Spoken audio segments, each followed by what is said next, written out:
女孩怎么也没想到，平日里厌弃触碰的霸总老公，私下却是个偷袭她睡衣的阴湿病娇。可每次在妻子的肌肤饥渴症发作时，季怀深才施舍3分钟的现实拥抱。正当温小鱼鼓足勇气要提离婚的那一刻，眼前突然飘过弹幕：妹宝快跑！你提离婚的下一秒就会被他锁在床上。表面上男主云淡风轻，内心其实早就想酱酿800回了。看着面前凭空出现的字，温小鱼刚攒的勇气瞬间消散。幸好刚才没说全离婚，季怀深会让他家破产的。你刚刚要说什么？季怀深低沉且危险的声音从头顶传来，温小鱼吓得发抖。那些囚禁酱酿的字眼更让他浑身发烫。急中生智下，他声音发颤，想洗澡换衣服。这个生硬的借口显然漏洞百出。然而对于温小鱼的回答，弹幕冒出一大串问号。剧情变了，不对啊，按道理这里应该提离婚了。然后嘿嘿，季怀深的目光垂下，无意间看到那风光，让他的喉结滚动了一下。好，这个简单的音节让温小鱼如蒙大赦，暗松一口气。可他试图起身时，突然天旋地转，只见季怀深单臂托起他的臀腿，像抱小孩似的让他坐在自己结实的小臂上。温小鱼被这突如其来的动作惊叫一声，慌忙搂住他的脖子。我可以自己走了。季怀深脚步不停，左手在他腰间微微收紧，别动。这声音中带着一丝危险。温小鱼立刻僵住，不敢再动。他不会掐死我吧？呜呜，弹幕也因此沸腾。单臂抱，男主力量好强，怪不得每天都把妹宝折腾的没办法下床。温小鱼慌乱的闭上眼睛，原本还有些害怕的，可如今只觉得脸颊烧得厉害。什么折腾的？他们都在说什么啊？直至感受到季怀深停下，温小鱼这才睁开眼睛。别墅内的风格偏简约风，而面前的门却是一个刷着粉红色的房门。这是婚前季怀深说怕他在这边住不习惯，婚后直接将自己原来房间内的一切物品1比1复刻到这边来了。说起来，虽然嫁进来后奇怪的规矩很多，但这男人确实对自己挺好的。他帮助家里的公司渡过难关，他总不能利用完就甩了人家吧？放我下来吧，温小鱼软声说道。可季怀深却没有回答，而是松开扶着温小鱼腰际的手，拧动门把手推开了门。房内熟悉的玩偶和茉莉香并未带来安全感，温小鱼害怕的胡思乱想。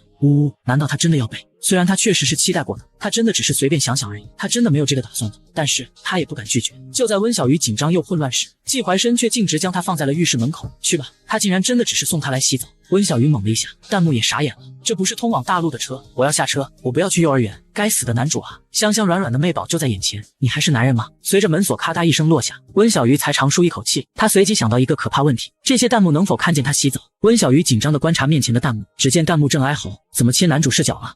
我不要看冷面阎罗，我要看香香软软的妹宝。原来这些弹幕看不到隐私场景，那就好。温小鱼这才迅速脱掉衣服，钻进淋浴间，让温热的水流冲刷全身。一边冲洗，他一边透过弹幕观察外面的季怀深。别说，季怀深这身材绝了，往那一坐就跟个男模似的。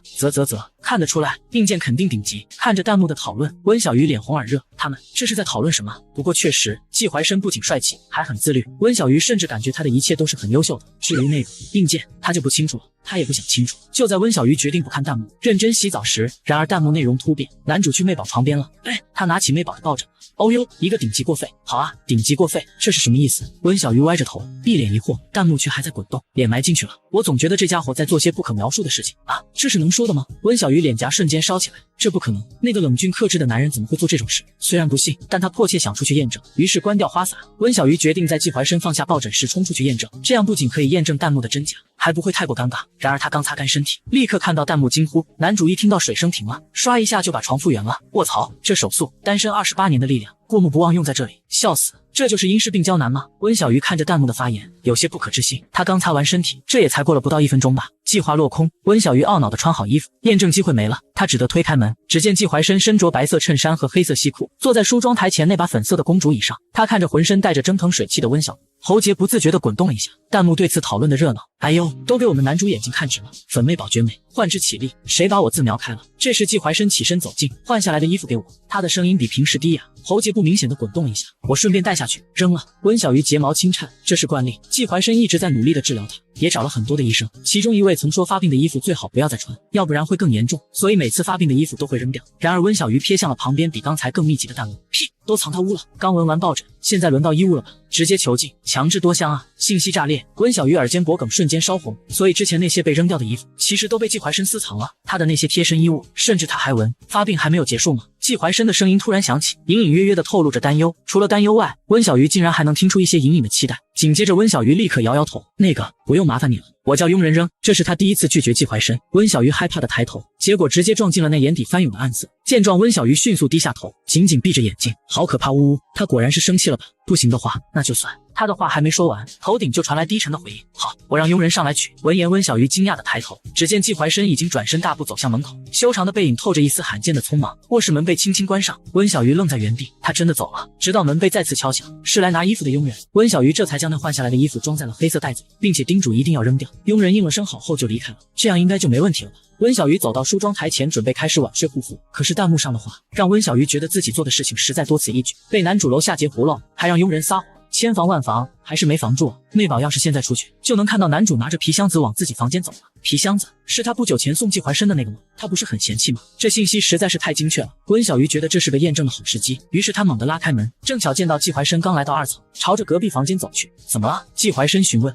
没事。温小鱼眼睛一眨不眨地盯着他手中的箱子，真的是自己送的那只手提箱。弹幕所说的是真的，所以那手提箱里面装的真的有自己刚换下来的衣服吗？季怀生察觉到了温小鱼的视线一直在自己的手提箱上，大大方方地举起来。你要看？哎呦，男主还是会啊。妹宝从来不看男主的东西，所以男主才不慌。毕竟在妹宝的眼中，这里肯定装的是需要紧急处理的文件。紧急处理，确实得紧急处理。嘿，弹幕说对了，他确实不会翻季怀生的东西，因为他只是一个挂着季太太名号的花瓶罢了。为了避免季怀生发现怪异，温小鱼急急忙忙地回答：不了，你忙完早些休息吧。说完立刻缩回房间。忙不完了，以男主的体力，最起码折腾到后半夜吧。妹宝刚换下来的，当然要久一点了。关上门后，温小鱼小跑地扑到床上，拿着米白色绑着粉色蝴蝶结的小熊捂着半张脸，眼中泛着水雾。为什么这个人可以这么淡定说谎话？或许弹幕所说的是假的呢？温小鱼把脸深深埋进玩偶熊柔软的肚子里，鼻尖却蹭到熟悉的冷冽松香，那是季怀生的气息，所以弹幕说的是真的。他真的抱着自己的小熊抱枕深吸。温小鱼更加脸红了，这都是真的。那弹幕所说的那件事十有八九也是真的。变态！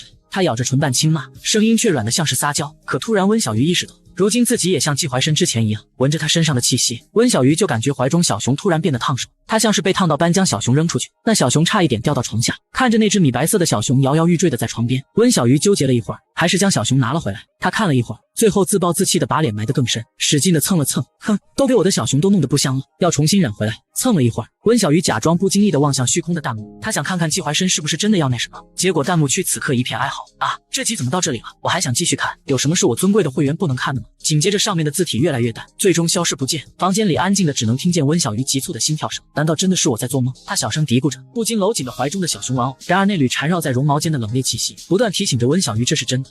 这到底是什么东西啊？他苦恼地在床上翻滚，突然他眼睛一亮坐起，自己想不懂，可以求助别人呀。因此温小鱼立刻抓起手机拨通了一个人的电话，是她最信赖的闺蜜江家大小姐江醉月。半小时后，帝都酒吧卫生间里，江醉月刚挂断电话，脸上宠溺笑意未散。刚才温小鱼语无伦次讲述的弹幕怪谈，她嘴上调侃温小鱼小说看多了，实则毫无保留选择信任，毕竟她的宝贝从不说谎。江醉月内心跃跃欲试，明天我倒要看看是世界疯了还是我的宝贝疯了。然而她深知闺蜜处境，不过按季家规矩，她明天得先向冰山总裁报备了。次日清晨，温小鱼与季怀生分坐长桌两端，她小口咬着面包片，偷偷打量对面男人，她眉宇舒展，透着少见的松快。今天的季怀生似乎心情不错，那自己出门的要求应该会同意吧。正这么想着，弹幕突然出现了，不对，按理今天的剧情不是该男主床边喂食婆吗？嘿嘿，妹宝没作死，自然没强制侍候，那男主怎么一脸厌足？那还用说，昨晚拿到妹宝衣服狠狠爽过了呗。嘿嘿嘿，温小鱼的脸颊疼的一下烧起来，手中的叉子当啷一声掉在盘子上。见状，对面的男人抬起头，眉头微蹙，怎么了？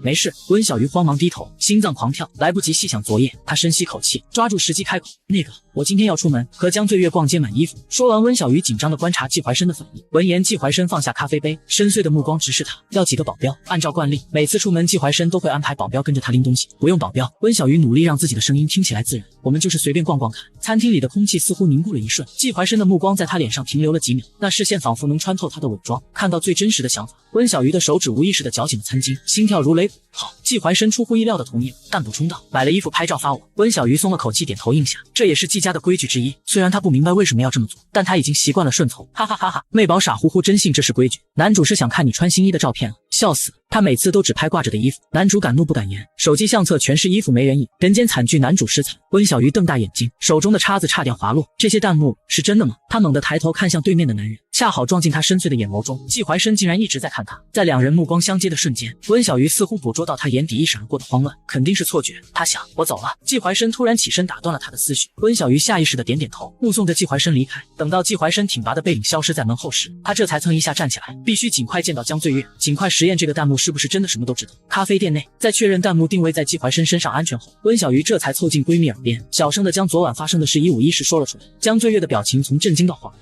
最后脸上带着几分不屑。没想到堂堂既是总裁，居然是个闷骚，还是个扭曲 plus 版的。你小声点。温小鱼看着周围人投来的眼神，羞得恨不得钻到桌子底下去。他瞥向旁边的弹幕，却发现弹幕的风向有了些变化。话说接下来就开始进入下一个剧情了吧？这个我知道。闺蜜一听女主被关，气冲冲杀过去找男主算账，却撞见季怀深在和青梅拉拉扯扯。女主得知后与男主冷战，结果被男主说服了。细说说服，谢谢。不过这剧情应该不会发生了吧？毕竟现在的走向根本不一样。怎么了？江醉月敏锐地察觉到他的异常。温小鱼将弹幕内容复述了一遍。江醉月听到后，脸上带着姨母笑，说服我也想听听。温小鱼脸刷一下就红了。月月，江醉月笑了2声，好了好了，不逗你了。说完，他的表情瞬间严肃起来。假设弹幕说的是真的，既然接下来的剧情是青梅找事，那我们不如主动出击，去济世会这位青梅。温小鱼深吸一口气，好。直到温小鱼站在济世高耸的玻璃幕墙下，他才意识到自己从未踏入这个所谓的丈夫的人。发什么呆呢？走吧。江醉月挽起温小鱼的手臂，拉着她往旋转门走去。来到大厅，温小鱼的目光落在电梯处的闸机上，突然想起什么，要刷卡才能上去，我没带卡。江醉月不以为意的摆摆手，那还不简单，去前台要一张，你可是他明媒正娶的夫人，谁敢拦你？可是温小鱼绞着手指，声音越来越小，我从没来过，他们可能不认识我，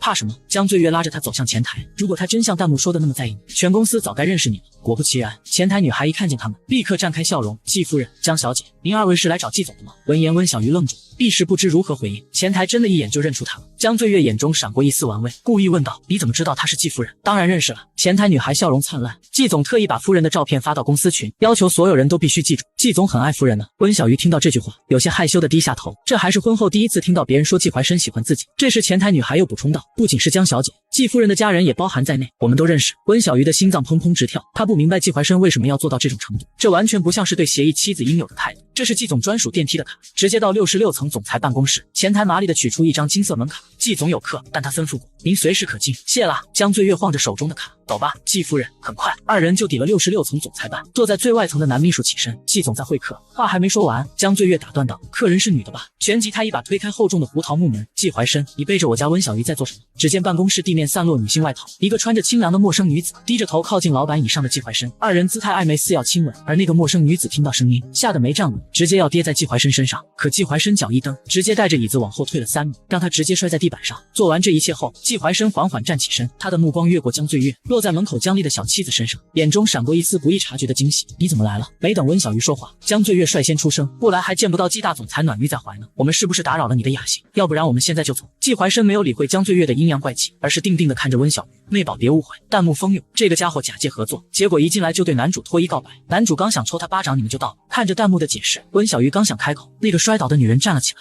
眼中带着泪花，声音带着委屈地望向季怀深，怀深，你怕他做什么啊？我们之间的关系又不是他可以挑拨的。说着，女人将目光投向温小鱼，我们也不瞒了，如果有眼力见，趁早和怀深离婚，我才是他最爱的人。江醉月冷嗤一声，挑眉看向季怀深，不解释解释。季怀深见温小鱼迟迟没有说话，他缓步来到温小鱼面前，高大的身影将他完全笼罩。季怀深紧抿着唇，最终吐出4个字，我有洁癖。闻言，温小鱼疑惑歪头，一旁的弹幕急得跳脚，我有洁癖等于我没让他碰。妹宝迟迟不说话，男主都要碎了。眼见着温小鱼还是不说话，季怀深又蹦出2个字，信我。只不过这2个字有些颤抖，深度翻译，别信他的话，信我不会背叛你，求你了，呜呜，死嘴，快解释啊，多说2个字会死。温小鱼抬起头，看见季怀深那双竭力维持冷静却引荐恳求的深眸，终于低声道，紧绷的空气瞬间泄去。季怀深如释重负，即刻转向女配林小姐，监控为证，法庭见。女人听到这句话，不可置信的瞪大眼睛，季怀深，我们从小到大的情谊，你竟然要告我？季怀深只是看着门后男秘书，冷声道，将林小姐请出去。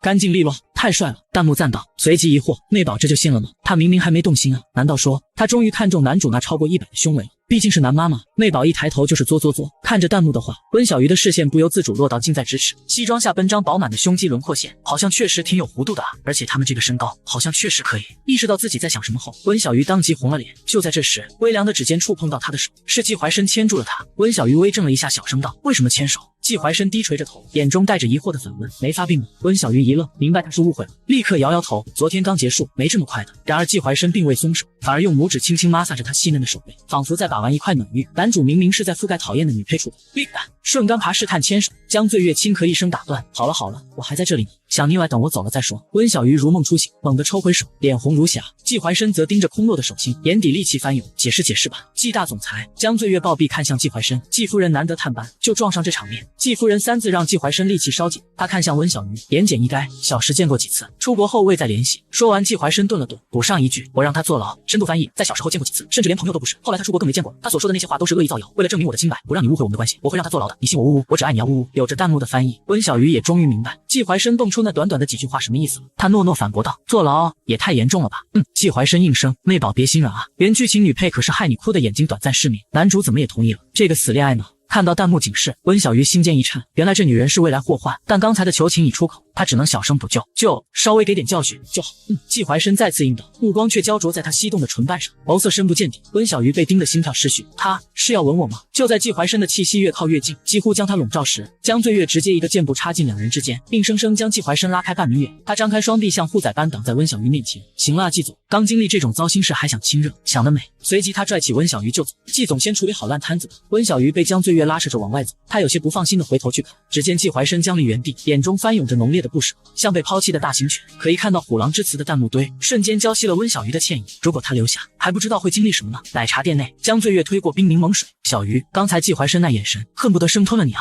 我不知道你在说什么。温小鱼眼神闪躲，假装听不懂。这时江醉月眯起眼睛，压低声音确认道：“那个在吗？”得知弹幕已消失，江醉月立刻追问详情。当听到林若瑶原剧情中的陷害手段，甚至导致温小鱼短暂失明时，啪的一声，江醉月猛地一拍桌子：“那贱人必须牢底坐穿！你替他求什么情啊？”江醉月用吸管狠狠戳着杯中的柠檬片，仿佛那是林若瑶的脸。他以为你拿的是甜宠剧本，结果是虐文地狱难度。他突然抬头，眼中闪着金光，要不赶紧离婚得了，这破剧情咱不走了。温小鱼没有立刻回答，只是低头搅动着杯中的冰块。江醉月意识到什么，他震惊地瞪大眼睛：“你不会真想继续吧？等着被虐身虐心？”他掰着手指数道：“虐文女主有几个有好下场的？这才刚开始就能让你哭到暂时失明，未来还不知道有多少傻配女配等着虐你。他这么喜欢我。”温小鱼声音细弱：“吻你就这么离开不好。”温小鱼，江醉月扶额：“你清醒点，犯不着可怜他。”温小鱼咬着下唇，犹豫片刻才小声说：“可弹幕说我要是提离婚会被关小黑屋。”江醉月神色陡然严肃：“所以你老实说，到底是怕被关，还是想给他机会？”他握住温小鱼的手：“别慌，他再有权势也大不过法律，实在不行我们出国。但要是你真想试试……”温小鱼认真思索了一会儿，才轻声回答：“可能都有一点原因吧。”江醉月盯着好友坚定的眼神，终是叹息认输：“行吧，有弹幕预警也安全点。”但是他狡黠一笑：“得让那闷骚主动出击，既然他想要你穿新衣的照片，那我们去。”江醉月凑近温小鱼耳边，一字一顿：“买醉清凉的快。”片刻后，温小鱼站在装潢奢华的泳装专卖店前，看着橱窗里巴掌大的比基尼，耳尖通红：“真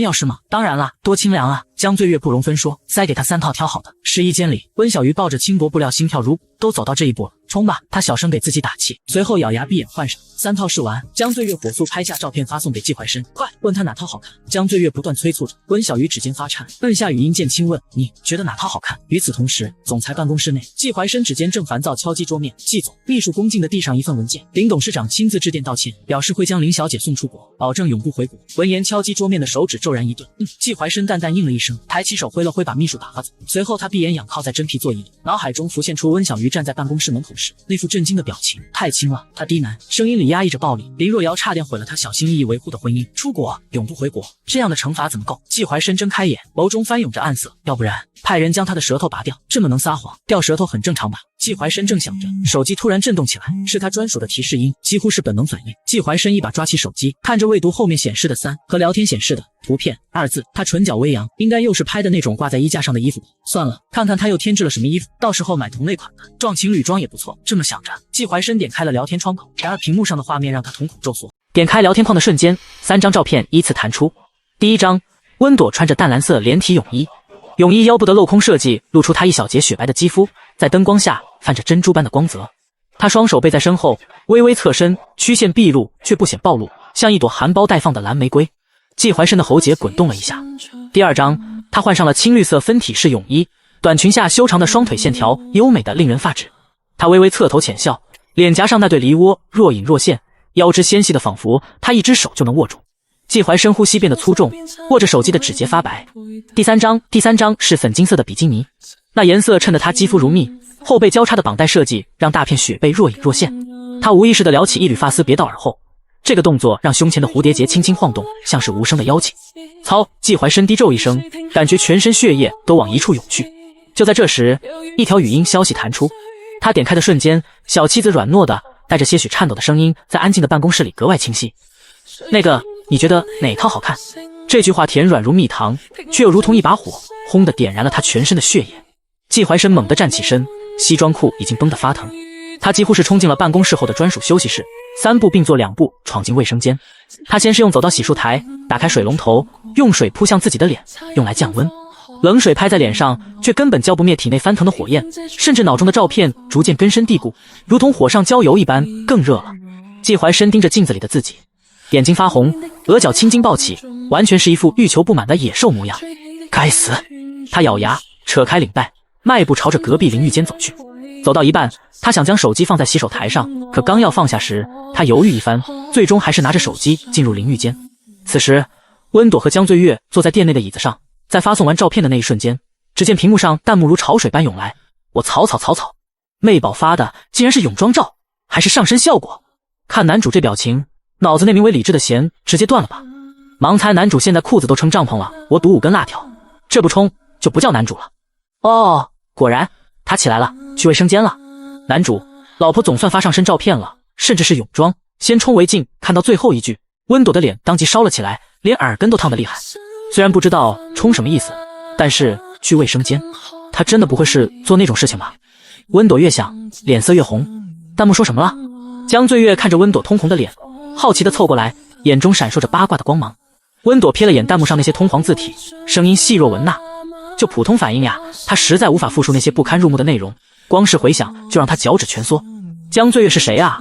他一眼就看出闺蜜的这模样，盲猜都能猜到。他没追问弹幕细节，而是直击要害。我只问一个问题，季怀深去卫生间了吗？这个问题太过精准，温朵顿时像只煮熟的虾子，整个人都红透了。她咬着下唇，睫毛轻颤，最终还是微不可察地点了点头。我就知道。江醉月露出胜利般的笑容，十分骄傲。我们家朵朵这么好看，她怎么可能忍得住的？弹幕还在不断刷新，内容越来越限制级。哎，怎么画面进不去？画面进不去，但是有声音啊，调大点，能听见的我听听。我操，这喘的，哎我吸溜，会喘的男人最棒了。已录音，等晚上我自己戴耳机听，我送礼物了。凭什么不让我看？我要看男主边看照片边的样子。温朵脸红的不像话，羞得恨不得想找个地缝钻进去。他真的不想知道这些啊。半小时后，手机响起清脆的提示音。温朵低头一看，是一条银行到账通知，您尾号7788的账户收到转账100万.00元，当前余额。温朵瞪大眼睛，数了好几遍那一长串零。100万？谁给他转了100万？还没等他反应过来，又一条消息弹出，赫然是季怀深的消息，内容只有简短有力的2个字：都买。这2个字像带着电流，从温朵的指尖一路窜到心底，激起一阵酥麻。他捧着手机，感觉那轻薄的机身突然变得滚烫。所以那100万是他转的吧？哎呦，朵朵，你老公大气啊！江醉月探头看到消息，顿时笑出声。而后他看了看时间，促狭地撞了撞温朵的肩膀，压低声音道：半个小时，真持久，看来是真的很喜欢呢。你可有福喽，月月。温朵羞恼的要钻到地底下去。江醉月看着闺蜜红扑扑的脸蛋，忍不住的捏了一把，笑着说：好了，不逗你了。既然金主大人发话了，那咱们就都买下来他故意拖长音调，反正迟早有机会当面穿给他看，对吧？温朵被这句话惊得呛到，咳嗽起来。她不敢想象自己穿着这些泳衣站在季怀深面前的场景，光是想想就……可自己似乎并不排斥季怀深对她产生这样的想法，甚至还有点隐秘的欢喜。自己对于季怀深是有很深的吸引力的，他怎么可以这么想？我去结账。温朵抓起那3套泳衣，落荒而逃。第14章开心，让我们男主也开心开心吧。温朵几乎是逃也似的回到了家，刚一进门，他就像做贼似的左看看右瞧瞧，确定没人后，抱着3套包装精美的泳衣，火速冲到了2楼的卧室。直到卧室门在身后咔嗒锁上，温朵才长舒一口气，整个人像泄了气的皮球一样扑进柔软的大床里。3套泳衣被他胡乱扔在一旁，包装袋发出窸窣的声响。啊！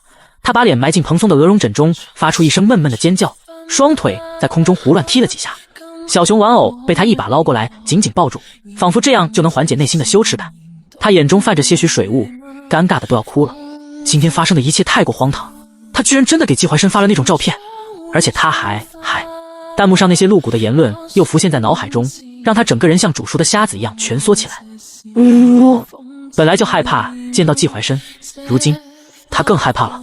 他这么大胆的发这种照片，不会被吃掉吧？会不会很痛啊？一次半个小时，想到江醉月在送他回家前讲解的那些东西，温朵的脸色更红了，浑身发烫。什么第一次那一刻很痛，后面会很舒服？他不想知道啊。温朵把发烫的脸颊贴在小熊冰凉的鼻子上，试图给自己降温。这个想法太过羞人，却又带着一丝隐秘的期待，让他的心跳得更快了。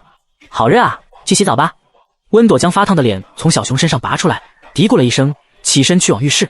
浴室里，温朵放好热水，洒入几滴精油，氤氲的蒸汽很快弥漫开来。她褪去衣物，慢慢进入温热的水中，水波轻抚过肌肤，让她紧绷的神经稍稍放松。她盯着自己水下的身体，不由自主地想起今天是穿的那些泳衣。她会喜欢哪一套呢？这个念头突然冒出来，温朵被自己吓了一跳。她捧起一盆水泼在脸上，试图赶走这些羞人的想法，但越是抗拒，记忆却越发清晰。季怀深那双总是冷静自持的眼睛，在看到照片后会变得多么炽热，更甚至不能想了。泡到水凉时，温朵这才走了出来。她擦干身体，换上一件浅灰色的丝质睡裙。刚换好衣服，咚咚咚，门口传来敲门声。夫人，晚餐准备好了。门外传来管家的声音。好。温朵将头发吹个半干，这才下楼。当她走下楼梯时，一个意外的身影让她脚步一顿。季怀深正坐在客厅的沙发上，笔记本电脑放在膝上，修长的手指在键盘上敲击着。温朵眨了眨眼，瞥向了旁边的时钟，现在才6点多。见到季怀深，她都以为自己看错了。结婚以来，除非他发病实在需要贴贴，季怀深从来都是工作到深夜才回来，有时甚至直接在公司的休息室过夜。这不算是季怀深回家较早的时候，但也是屈指可数的程度。男主可真是忍不住了，看着照片之后，一整个下午都待在卫生间，那声音在公司内坐立不安啊！开个会叫停了好几次，叫停？谁叫停？我想听妹宝叫停，嘿嘿嘿，你说的是我想的那个叫停吗？受不住了的那种。似乎是察觉到他的目光，季怀深抬起头来。此时，温朵因为弹幕的话，脸红扑扑的，身体也因为泡澡的水汽的蒸腾下，洁白的如同上好的羊脂白玉，还透着粉。季怀深的喉结不明显的滚动了一下，迅速移开视线，翘起二郎腿，像是转移话题般询问：“今天逛得很开心？”温朵嗯了一声，挺开心的。开心？让我们男主也开心开心吧。看把我们男主憋的，当即就立起来了，翘着二郎腿瞒谁呢？咱们都自家人，都是自家人，直接作恨吧，忍啥啊？男主，给你机会你也不中用啊！妹宝都洗好澡等你来了，上啊！温朵的视线不受控制的顺着弹幕的指引，悄悄落在季怀深交叠的双腿上。那剪裁精良的西装裤绷得笔直，膝盖处因二郎腿的姿势微微隆起褶皱。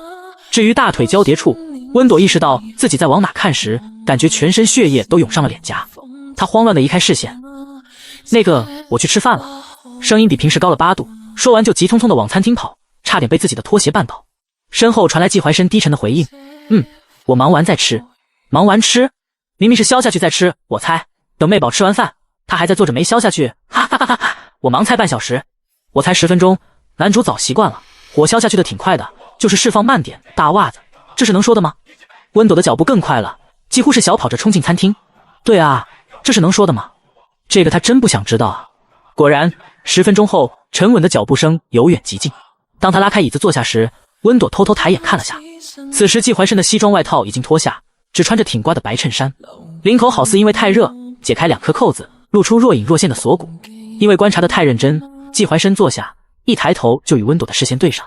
第15章，我操！妹宝主动邀请啊！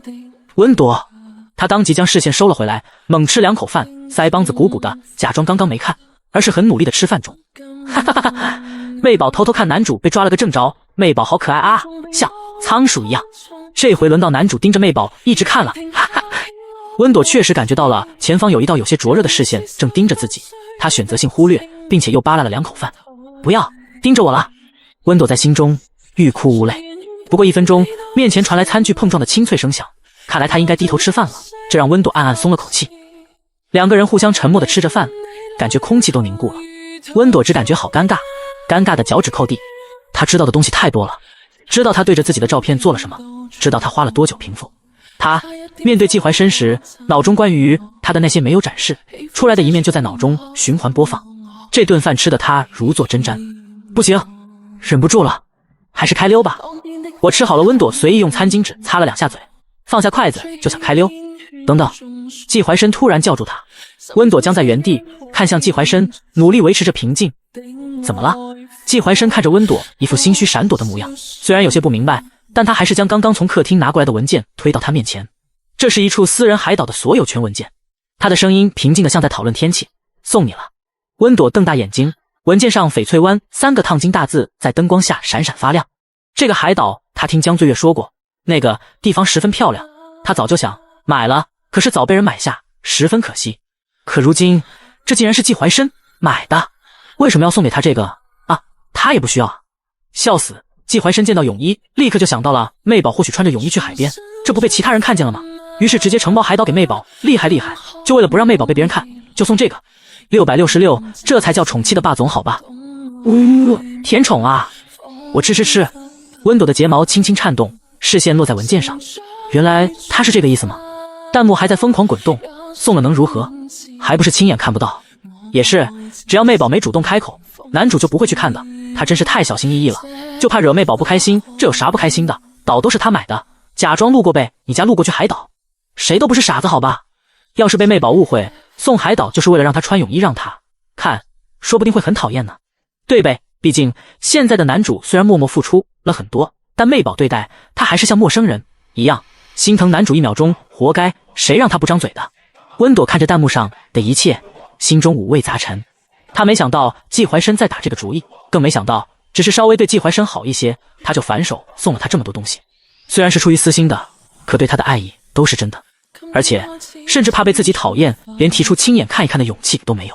对方好像比自己还要胆小，一股莫名的勇气涌上心头。他轻咬下唇，缓缓开口：“那个，到时候要一起去吗？”话一出口，餐厅里瞬间安静的落针可闻。季怀深的叉子当啷一声掉在盘子上，他抬起头，深邃的眼眸里翻涌着难以置信的光芒。弹幕也因为温朵的一句话震惊了。我操，媚宝主动邀请啊！男主这不得乐疯了，看，都让在商场上叱咤风云的总裁正愣当场，媚宝优秀。男主快回答啊！你要是退缩，你就是孙子，你不配得到媚宝。私人海岛，这不得狠狠作恨。3秒钟后，季怀深的喉结剧烈滚动了一下，声音哑得不像话。好，随着这个单音节落下，他感觉对面那道目光简直要化成实质，将自己生吞活剥。温朵疼得站起身，椅子在地板上划出刺耳的声响。我先回房了。他几乎是落荒而逃，一路小跑上楼，直到冲进卧室关上门，才敢大口喘气。背靠着门板，缓缓滑坐在地上。温朵把发烫的脸埋进膝盖里，他居然真的说出口了，邀请季怀深一起去海岛，那不就意味着……脑海中浮现出自己穿着今天买的泳衣和季怀深在碧海蓝天下的画面，他会用怎样的眼神看他？温朵想到这里，脸更热了。他扑到床上，紧紧地抱住小熊。虽然很害羞，可他第一次与季怀深去度假，产生了些许期待。第16章，今天的雨格外的大，哗啦啦，窗外的雨声如同千万只手指敲打着玻璃，黑云压得极低，仿佛随时会坠落到别墅的屋顶上。温朵坐在床上，双臂紧紧环抱着那只米白色的泰迪熊。说好的晴天呢？他小声嘟囔着。说好的准备好了就去海岛，可从那次后就一直在下雨，而今天的雨格外的大。如今是下午，却黑得如同夜晚。一道闪电划破天际，瞬间照亮了整个房间。温朵下意识地闭上眼睛，在心里默默数秒：1、2、3，轰隆！震耳欲聋的雷声如期而至，他整个人都跟着颤抖了一下，把小熊抱得更紧了。他非常害怕打雷和下雨，倒不是小时候被迫害，而是他对这种极致的自然灾害会有死亡的窒息感，让他很恐惧。婚前每逢这种天气，他总会抱着枕头溜进母亲的房间，抱着母亲入睡。婚后，因为是商业联姻，他不敢麻烦季怀深，所以都是他一个人扛过来的。虽然如今知道季怀深没有表面上的那么生人勿近，可是因为这种小事麻烦他也不太好。所幸的是，屋子里的灯光很亮，给了他很强的安全感。这么撑到雷雨结束也应该。轰隆轰隆，一道闪电亮起，伴随着雷鸣声，房间里的灯光突然闪烁了2下。温朵猛地抬头，眼睁睁看着水晶吊灯最后挣扎着亮了一瞬，然后啪的一声彻底熄灭，黑暗如潮水般吞没了整个空间。啊！他短促的惊叫一声，抓起被子把自己裹成一个茧。小熊被他按在胸前，棉花填充的身体传来一丝微不足道的温暖。轰！这次的雷声近得仿佛就在屋顶炸开。温朵整个人都缩了一下，把脸埋进小熊的绒毛里。他能感觉到自己的心跳快得不像话，掌心渗出冷汗，浸湿了小熊的布料。他好害怕，有没有人能帮帮他？救命！呜呜！就在这时，敲门声响起。温朵僵住了，连呼吸都停滞了1秒。在这个暴雨倾盆的夜晚，谁会来敲他的门？谁啊？他的声音细若蚊呐，几乎被雨声淹没。是我。季怀深低沉的嗓音穿过门板，在雷声的间隙里格外清晰。温朵眨了眨眼，不确定自己是不是出现了幻觉，可也不能让他在门口一直站着，说不定是有要紧事说呢。他想着，摸索着找到手机，打开手电筒功能，刺眼的白光让他眯起眼睛。温朵裹着被子，像个企鹅一样挪到门前，深吸一口气才打开门。怎么了？弹幕突然在视野边缘疯狂滚动。哎呀，妹宝这副裹着被子的模样，好可爱！哎嘿嘿嘿，男主被萌到了吧？男主别忘了，你来此的目的啊！温朵困惑的皱眉。目的？什么目的？就在这时，一道刺眼的闪电劈开夜空，紧接着是震耳欲聋的雷声。温朵惊叫一声，手机脱手而出，啪嗒一声掉在地毯上。她本能的蹲下身，被子一盖，将整个人包裹住，缩成小小一团，瑟瑟发抖。很怕打雷。季怀深的声音就在他前方。温朵点点头，怕，他都要怕死了。对方好似沉默了许久，最终犹豫着吐出了几个字：需要我陪你吗？第17章暴雨夜孤男寡女一张床，嘿嘿嘿。温朵有些愣住，她有些不可置信地将脑袋露出来，看着面前的人。借着手机光，温朵看见季怀深穿着深灰色的家居服，和他自己这套灰色睡裙布料有些相似，领口微微敞开，锁骨在光头下浅浅的阴影。他看起来如此温暖，与窗外肆虐的暴风雨形成鲜明对比。弹幕见此也是十分激动。哦，男主终于张嘴了，太不容易了！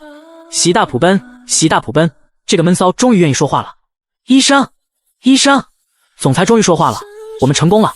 小姐，您是少爷第一个愿意主动人。你们怎么玩 cosplay 了？温朵看着弹幕的话，有些害羞，而季怀深看着温朵迟迟没有反应，眼中的光芒一点点暗淡下来。果然他着急了吗？就在他失望的准备起身离开之际，温朵伸出手牵住了季怀深的衣袖，轻声道：那就麻烦你了。其实经历了那件事后，他面对季怀深是有些害羞的，可是他真的很害怕，至于害羞什么的，到时候再说吧。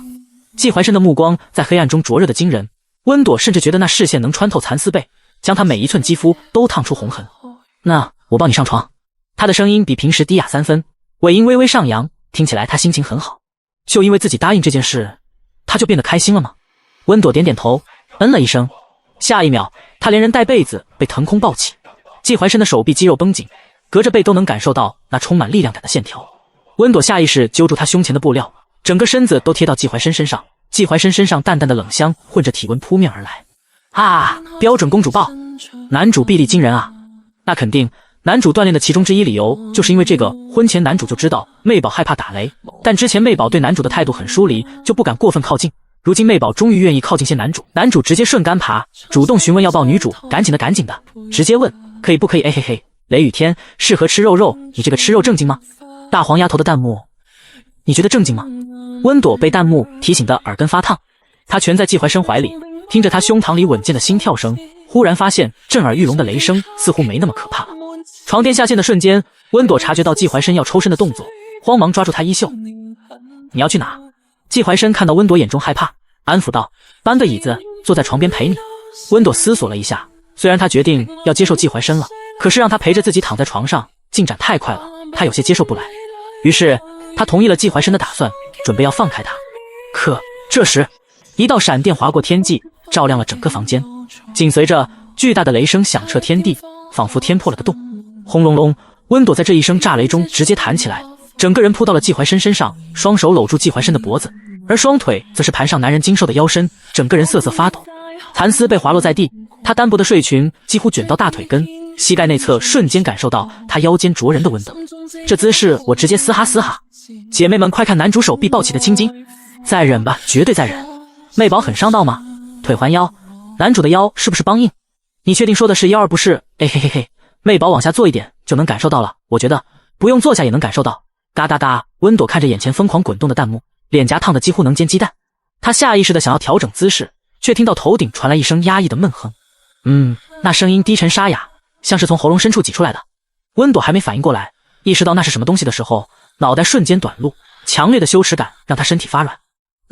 那是强烈的羞耻感如潮水般涌来，温朵浑身发软，原本紧紧搂住季怀深脖子的手臂突然失去了力气，她的身体开始不受控制的往下滑，眼看就要摔在床上，一只温热的大手稳稳拖住了她的腰。小心！季怀深的声音比平时更加低沉，带着一丝难以察觉的颤抖，好似竭力忍耐着什么。温朵借着这个力道，立刻又攀了上去，紧紧抱住。虽然刚才的触感让她羞得想找个地缝钻进去，可是轰隆，又一道惊雷炸响，温朵吓得浑身一抖，本能的将脸埋进季怀深的肩窝。男人身上淡淡的冷香混合着体温，让他莫名安心。可是现在这个姿势实在太尴尬了。温朵能清晰地感觉到季怀深身体的变化，那灼热的温度透过单薄的睡裙布料，几乎要烫伤他的皮肤。他必须想个办法，既不用松开季怀深，又能缓解这令人窒息的尴尬。最终，温朵用他聪明的脑袋疯狂思考，最终想到了一个目前最好的解决办法。温朵鼓起勇气，声音小的几乎听不见，不用搬椅子了。没等季怀深询问，只见他深吸一口气，强忍着羞耻感继续道：“你直接陪我躺床上就行。”话音刚落，温朵就后悔了，因为他清晰地感觉到季怀深的呼吸陡然粗重起来，喷在他耳后的气息烫得吓人。真的可以吗？哇哇哇，这是邀约上床吗？暴雨夜孤男寡女一张床，嘿嘿嘿，男主你还在等什么？直接压上去啊！对，雷雨天就适合做点那种事情。妹宝在打雷害怕的时候身体一抖，这要是……我靠，我怎么没想到，不愧是你吗？第18章闪电是生的希望。如今也是，温朵不知道弹幕在打什么哑谜，可是那些不断跳动的文字和一连串的嘿嘿嘿让他脸颊发烫。他隐约觉得那些话里藏着什么极度羞耻的东西，羞得他快要蒸发成一缕青烟。但更让他无法忽视的是紧贴着他的灼热触感。他迅速点点头，如今只希望季怀深能快点放他下来。或许是猜到了温朵的想法，季怀深单膝跪上床垫，动作轻柔的像在对待什么易碎品。他小心翼翼地将温朵放到床上，自己则翻身躺在旁边，刻意保持着一段距离。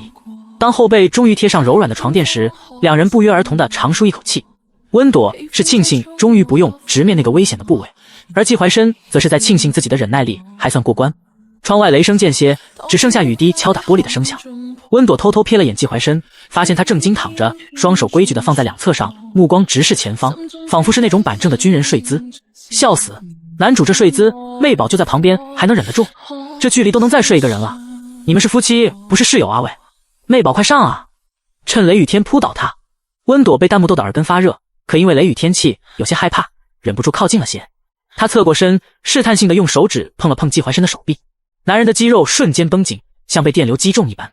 但他很快强迫自己放松下来，甚至微微向他这边挪了一点，应该是愿意让自己抱的吧。得到默许的温朵胆子大了起来，他小心地将季怀深的手臂搂入怀中，像抱着最心爱的玩偶。男人的手臂结实有力，让他莫名安心。季怀深呼吸明显粗重了些，他能清晰地感受到那两个柔软的弧度正挤压着自己的手臂，那触感让他喉结滚动。我不行了，为什么这俩人可以又纯情又诱惑的？笑死了，夫妻躺床上就为了纯躺。男主你是不是不行？不行让我来啊，我可以为爱做上位的。弹幕正吵得热闹，而窗外雨势渐弱，雨点砸在玻璃上的声响越来越小。温朵都以为雨要结束了，刚准备松口气，可轰隆隆，一道惊雷劈开夜空，震得窗户嗡嗡作响。这次的雷比之前那几次的都更加大，好似要将所有人劈死一般。这让原本放松下来的温朵立刻浑身紧绷，惊叫一声，身体陷于思考行动起来。危机迫使他牢牢地抱住旁边的人，就是那条修长的腿无意识地直接跨上了男人腰际。季怀深喉间溢出一声闷哼，这声音与平日的克制截然不同，尾音微微上扬，少了几分忍耐，多了几分愉悦。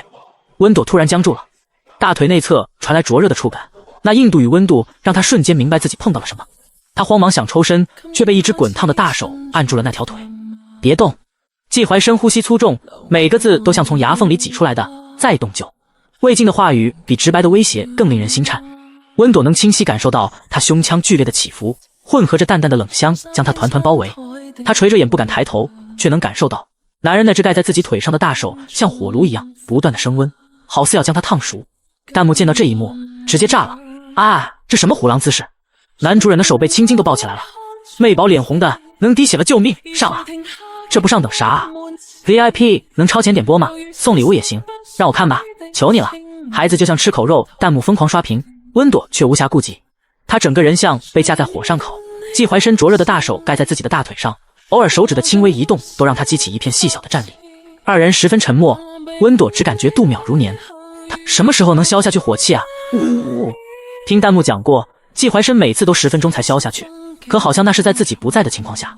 如今这个姿势消下去的话，不会得一宿吧？这时季怀深突然哑着嗓子开口，聊聊天转移注意力吧。听到这句话，温朵赞同点头，聊聊天也比这么干等着强。小时候我也怕打雷，但发生了一件事后我就不怕了。季怀深说。温朵听到这句话一下子就被吸引了注意力，发生什么事能让人直接改变想法呢？没等温朵询问，季怀深继续淡淡开口，小时候母亲常会去会所工作，出去时会将我一个人反锁在家里。那一晚雨很大，大的我所居住的地下室都被淹没，可门被锁上了，我被水淹没，不会游泳，用不上力气，逃不出去。就在我以为要死的时候，一道闪电劈下，劈中了屋外的一棵树。那棵树倒塌，刚好把这个地下室砸出一个洞，我钻了出来。说到这里，季怀深转头看着窗外的雨，声音带着让人听不懂的情绪。所以对我来说，闪电是生的希望。如今也是，最后这句话，季怀深的声音很轻，就如同羽毛一般，被雨声掩盖住，没让温朵听见。但弹幕听见了。男主小时候这么惨啊，幸好那个闪电劈到这边来了，要是没有，男主就 GG 了。我只是个大馋丫头来吃肉的，可是我的口水怎么从眼角滑下？闪电是生的希望，如今也是。所以说，如今因为闪电，女主入怀，也是男主生的希望吗？为什么男主会被锁在家里啊？没有几个母亲这么对待孩子的吧？怕孩子乱跑，也不至于反锁吧？你忘了，男主是私生子啊，那女人就等着男主长大些认亲，他就怕男主跑了。对，男主小时候可聪明了，一下就明白自己的身份，还有那女人的想法。温朵听着季怀深说的小时候的经历，又看着弹幕的话语，眼眶红红，鼻子酸酸的。季怀深小时候好惨啊，所有人都知道他的凶名，却不知道他经历了什么吗？他的经历都不是人能所承受的。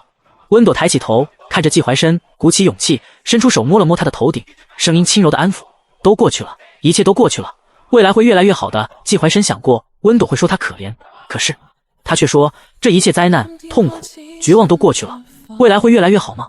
季怀深怔愣了许久，万般话语只化作了一声轻笑。一切都过去了，未来会变好的。第19章，他就站在远处，默默地等待着他的下一次垂青预警。本书一切剧情均为炒肉服务，阅读前请脑子寄存，实在接受不了可跳过看甜甜或者找其他书哦。那晚雨幕中紧贴的灼热温度仿佛还烙在皮肤上，让温朵一想起就浑身发颤。季怀深手臂的温度、胸膛的起伏，还有那危险的滚烫，这些画面在他脑海中挥之不去，每每想起，耳间就会不受控制的发烫。太太，早餐已经准备好了。门外传来管家的声音，温朵猛地从回忆中惊醒，看了看墙上的挂钟，9点45分。先生已经去公司了吗？他隔着一道门小声询问管家。是的，先生7点半就出门了。管家恭敬地回答。先生特意嘱咐厨房准备了您喜欢的蓝莓松饼。温朵松了口气，又莫名有些失落。这已经是第7天了，自从那个雷雨交加的夜晚后，他一想到就十分尴尬，于是用各种理由避开与季怀深见面。早晨故意睡到日上三竿，等季怀深去公司才敢出卧室。晚餐时总说没胃口，让佣人将餐食送到房间，就连出卧室门都要踮着脚尖，生怕木地板发出声响惊动男人。季怀深没有都没有说，也没有问。温朵甚至怀疑季怀深是不是从未期待过一起去海岛这件事，更甚至他都有点怀疑季怀深对他的感情是不是真的如弹幕所说的那么喜欢他。夫人，您要现在用餐吗？管家的声音将温朵的思绪拉回。我现在就下来。温朵应了声后打开门，直接下了楼。妹宝躲了整整1周了，男主都快成忘70了，笑死。男主每天早出晚归，就为了给老婆留空间，他明明超爱，为什么不直接 A 上去？因为超爱，所以才没有 A 上去啊。就是地，妹宝愿意主动，男主就会靠近，而他讨厌，他就站在远处，默默地等待着他的下一次垂青。楼上说得好。温朵被弹幕说的脸颊发烫，他确实注意到季怀深这段时间早出晚归，但没想到他是在刻意避开自己。更让他意外的是，通过弹幕他得知季怀深并非不在意，而是想给他自由的空间。他愿意主动，他就会靠近，而他讨厌，他就站在远处，默默地等待着他的下一次垂青。这条弹幕像根细针，轻轻扎在温朵心上，泛起一阵酸涩的内疚。原来他什么都明白，也什么都知道，但他选择了尊重。他真的好好，这种炽热的爱让他愧疚。布尔，你因为这个愧疚？我不是说了吗？不要为了他去为难自己。江醉月刷着手机，头也不抬地说，更何况他都能忍近乎1年，又不差这点时间。温朵拄着小脸，手拿着吸管，无意识地在柠檬水里画着圈。虽然这么说确实有道理，可是朵朵，江醉月突然惊叫一声，把手机推到他面前。你看这个。屏幕上正在播放一段舞蹈视频，穿着洁白芭蕾舞裙的舞者对着镜头扭动身体，妆容浓艳，时不时抛个媚眼。背景音乐虽然是以天鹅湖为基调，却被改得面目全非，配上露骨的歌词和动作，完全失去了芭蕾的高雅。我记得芭蕾不是这么跳的吧？温朵不确定地问。虽然他已经1年没关注芭蕾舞了，那些刻入骨髓的基本功和审美标准依然鲜活地存在于他的身体记忆里，但眼前这个视频却让他感到不适。屁，这也配叫芭蕾？江醉月冷哼一声，我明白讨生活的不易，可是为了流量这么不尊重舞蹈，实在是太过分了。温朵点点头，胸口泛起一阵酸楚。他曾是芭蕾舞者，知道每一个动作背后需要多少汗水与坚持。看到曾经神圣的艺术被如此糟蹋，就像有人在他心尖上扎了一刀。叮铃铃，温朵的手机突然响起，来电显示周恩师3个字让他的手指微微发抖。周婉清，芭蕾舞教育家，曾是他最尊敬的恩师。他不仅是芭蕾教育家，还是首席舞者，更是一位编舞大师，创作的《月光天鹅》拿过不少奖项。只不过因为父母说过豪门最注重面子，以防万一，结婚最好就别再抛头露面，以至于惹恼了季总，所以他最终离开了，不再跳芭蕾。周老师虽然觉得很可惜，但还是尊重他的选择。江醉月见到温朵要接电话，当即就将手机调成静音，毕竟这不入流的芭蕾舞可不能被这个严厉的老师听着。温朵深吸一口气，才按下接听键。老师，朵朵啊，你最近有空吗？电话那头传来一个小心翼翼的声音，与记忆中那个严厉有力的声线判若两人。老师，是发生什么了吗？温朵的心提了起来。电话那头沉默了几秒，周婉清才艰难地开口。原来自从网红芭蕾舞走红后，许多学生转战网络，跳起了这种低俗改编的舞蹈，还有很多专门去学习这种网红芭蕾舞。周婉清公开批评这种风气，对方却趁着这个热度直接对他下了战书。如果他们输了，就要将《月光天鹅》的版权无偿转让；如果他赢了，他们网络公开承认错误，并回归正统教学。朵朵，你是老师最优秀的学生，只有你才能完全演绎出来我创作的《月光天鹅》。周婉清的声音带着哽咽。温朵听后沉默了一会儿，开口：老师，这件事我需要想一想，过段时间再给您答复。周婉清表示理解，然后挂断了电话。江醉月敏锐地察觉到不对劲，怎么了？温朵将事情复述一遍。江醉月当即开口：那肯定比啊，这种网红芭蕾本来就是有问题的。可是我结婚了，作为季太太不能随便抛头露面。温朵低声道：他规定的。江醉月冷笑：他这么喜欢你，我不信他限制你一直追求的爱好和梦想。温朵沉默不语。他没告诉江醉月的是，自己可能对芭蕾舞服过敏了，这也是他放弃舞蹈的真正原因。每次穿完芭蕾舞服，隔一天身上就会红点。他以为是舞服的问题，可是换哪套买新的都会过敏。他想治疗这个病，可医生告诉他这是不治之症，和他的皮肤饥渴症一样。无法穿芭蕾舞服的他怎么去参加比赛？第20章，这身体柔韧度不是随意折叠。你现在有2个选择。江醉月突然凑近，一脸严肃地看着温朵。他伸出一根修长的手指，第一，同意你老师的请求去参加比赛；又伸出第2根手指，第2，去和季怀深海岛旅游。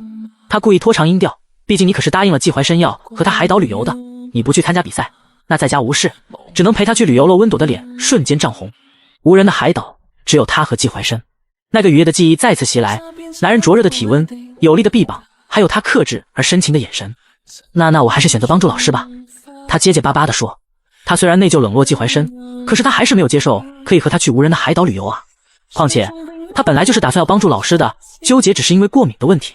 江醉月轻哼一声，我就知道你会选这个，那你就回家给你家那位报备一下吧。温朵咬着吸管点点头，反正是隔天过敏，2天就消，只要在比赛前2天休息一下就好。至于这个报备，他纤长的睫毛垂下，在脸颊投下一片阴影。果然还是躲不掉见面吗？没办法，温朵只能硬着头皮去报备。于是第2天清晨，温朵起了个大早，她对着镜子练习了好几遍要说的话，深吸一口气，推开了餐厅的门。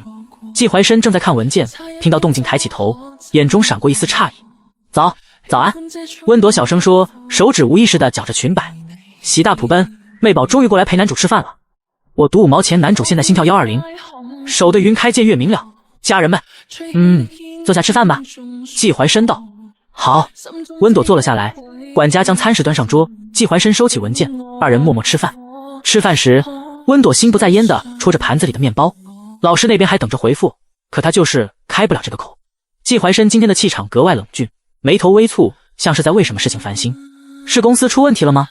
还是因为自己躲他，所以生气了？可弹幕说他没有因为自己躲他而生气啊。什么事可以直接说。季怀深突然开口。温朵惊讶地抬头，发现他并没有看他，而是盯着手中的咖啡杯，指节因用力而发白。难道他早就知道自己的目的，所以生气了？温朵心里一紧，却看到弹幕疯狂刷屏。妹宝不会要说一起去海岛的事情取消吧？不要啊！男主都要哭了，好不容易可以去和妹宝度蜜月，结果妹宝一直不情愿。人生最可悲的就是期待之后被告知无法得到。温朵愣住了，原来季怀深是以为他要反悔去海岛的事情。他虽然害羞，但答应的事情他不会反悔的。既然他没生气，那么他就可以问问了。于是他温朵鼓起勇气，声音清确坚定：“那个，我要帮老师参加那个芭蕾舞比赛，可能去海岛的事情得等一等。”季怀深猛地抬头，眼中的光芒让温朵心头一颤。温朵以为季怀深是觉得他在找借口，于是急忙补充：“等比赛完，我们就可以去了。我不是要取消，只是稍微推迟一下。”好，这次季怀深回答得很快，像是怕他反悔似的。温朵松了口气，还好季怀深没有怪他。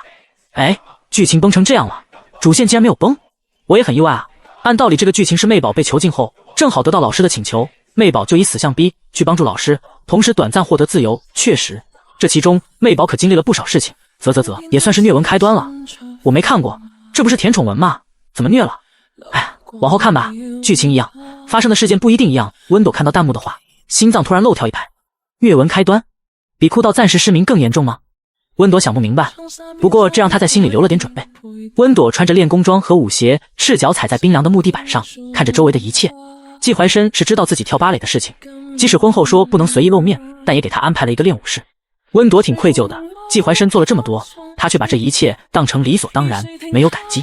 不过现在知道也不迟。温朵伸了下身体，他已经将近1年没跳舞了，先在家做一下最基础的热身，将体态拉到最鼎盛状态，再去老师那边。还有一个重要原因，那就是闺蜜告诉她，身为虐文女主，出去很危险。在家里，只有季怀深是危险人物，而在外面，全人类都是危险的。季怀深的危险是可控的，所以他选择在家。好了，不想这么多了，开始练习吧。1年没跳了，不知道还能不能。他小声嘀咕着，开始测试自己的身体到底退步到什么地步。可这一实验让温朵愣了一下，他的身体依旧很软，一字马、勾绷脚，柔韧度完全没问题。怪不得老师夸我，天生是学芭蕾舞的料呢。温朵嘀咕着，他从小身体就软，即使不去主动练习，身体的柔韧性也不会变差到哪去。不过他并没有骄傲，而是老老实实的练习基本功，熟悉身体。这柔韧度，我酸了，下腰像折纸一样轻松。嘿嘿嘿，不愧是女主啊，这身体柔韧度不是随意折叠。随意折叠那种高难度的，肯定也可以露嘎嘎嘎，什么阳台、浴室、厨房。弹幕越说越起劲，而温朵也是看着脸越来越红。她柔韧度是为了跳芭蕾的，而不是做这种事情的。这时，一个弹幕吸引了温朵的注意力。我记得这个镜子是单向透视玻璃吧？第21章，杀伐果断的冷血帝王。看着翩翩起舞的白色天鹅，温朵看着这句话，有些疑惑：什么单向玻璃？玻璃还有单向的吗？温朵来到镜子面前，纤细的手指轻轻抚过镜面。镜中的女孩有着一张精致的脸，乌黑的长发挽成一个简单的发髻，露出修长的脖颈。白色练功服包裹着她纤细的身躯，像一只随时会振翅飞走的天鹅。这明明是镜子啊，怎么会是玻璃？弹幕没有再继续这个话题，仿佛刚才那句话只是他的幻觉。可能弹幕在聊其他的东西吧，比如旁边的窗户，那里确实是单向的，外面看不到这里面，而他可以看到窗外的风景。于是温朵没多想，继续练习基本功，足尖在地板上划出优美的弧线，身体舒展开来，像一朵缓缓绽放的花。第二天，温朵起床吃饭，却见应该早就去公司的季怀深此时正坐在客厅的沙发上看着文件。看起来他今天工作很少啊，竟然都没有去公司忙。温朵这么想着，不过他没多想，而是吃完饭休息了一下后继续去练舞室。可一连几天，季怀深都反常的留在家里，他要么在书房处理文件，要么就坐在客厅看新闻，或者拿着笔记本在忙工作。而且奇怪的是，最近弹幕也消失了，他根本无法通过弹幕得知季怀深留在家里是因为工作做完了，还是其他的什么。罢了，即使知道又如何，他也无法过问，毕竟他应该不知道。他现在的当务之急还是好好练舞，毕竟再过1个月就要进行比赛了。热身的差不多了，今天可以练习简单的芭蕾舞。于是温朵用手机连接旁边的音响，播放了一首《胡桃夹子》，开始练习。因为今天是要跳舞曲，无法穿正式舞裙的温朵在练功服外套了一个白色纱裙，看起来就是简易版的芭蕾舞服。温朵原本打算直接穿芭蕾舞服的，但想到过敏不能影响练习，所以只能先这样。音乐响起，温朵足尖轻点地板，轻盈的布料随着她的动作微微飘动，像一片随时会融化的雪花。练功服紧贴着她纤细的腰肢，勾勒出优美的曲线。她抬起手臂，指尖延伸向天花板，身体舒展开来，像一朵在晨光中缓缓绽放的玫瑰。